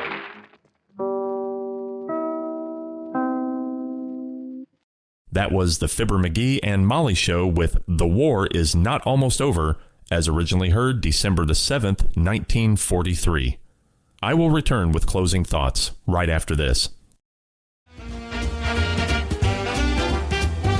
Welcome back to Classic Radio Rewind. Mark your calendars for November 11th, when Old Time Radio USA proudly presents its annual Veterans Day special. We're kicking off the celebrations with our special programming at 6 a.m. Eastern Time. We invite you to join us in honoring our veterans. If you know any veterans, please share this with them and join us to show your appreciation and relive how veterans were celebrated back in the day. And later this month returns Old Time Radio USA's annual Thanksgiving celebration. Starting Wednesday, the day before Thanksgiving at 6 p.m. Eastern Time, take a nostalgic journey with our classic Thanksgiving episodes. As you gather with loved ones, let these timeless tales fill your holiday with warmth, laughter, and a touch of history. From heartwarming family dramas to hilarious comedies, we've got a lineup that will make your Thanksgiving truly special. So bring out the pumpkin pie, get cozy, and tune in to Old Time Radio USA for a Thanksgiving celebration like no other. Share this delightful tradition with friends and family and relive the golden age of radio together. It's the perfect way to create lasting memories and enjoy the holiday spirit. This begins the day before Thanksgiving at 6 p.m. Eastern Time, so join us. And with that, brings this Classic Radio Rewind to a close. Join us next week for another great 2 hours of old-time radio as we begin our salute to Thanksgiving. So, for Classic Radio Rewind and the WOTR Radio Network, this is Barry Slinker saying goodbye for now.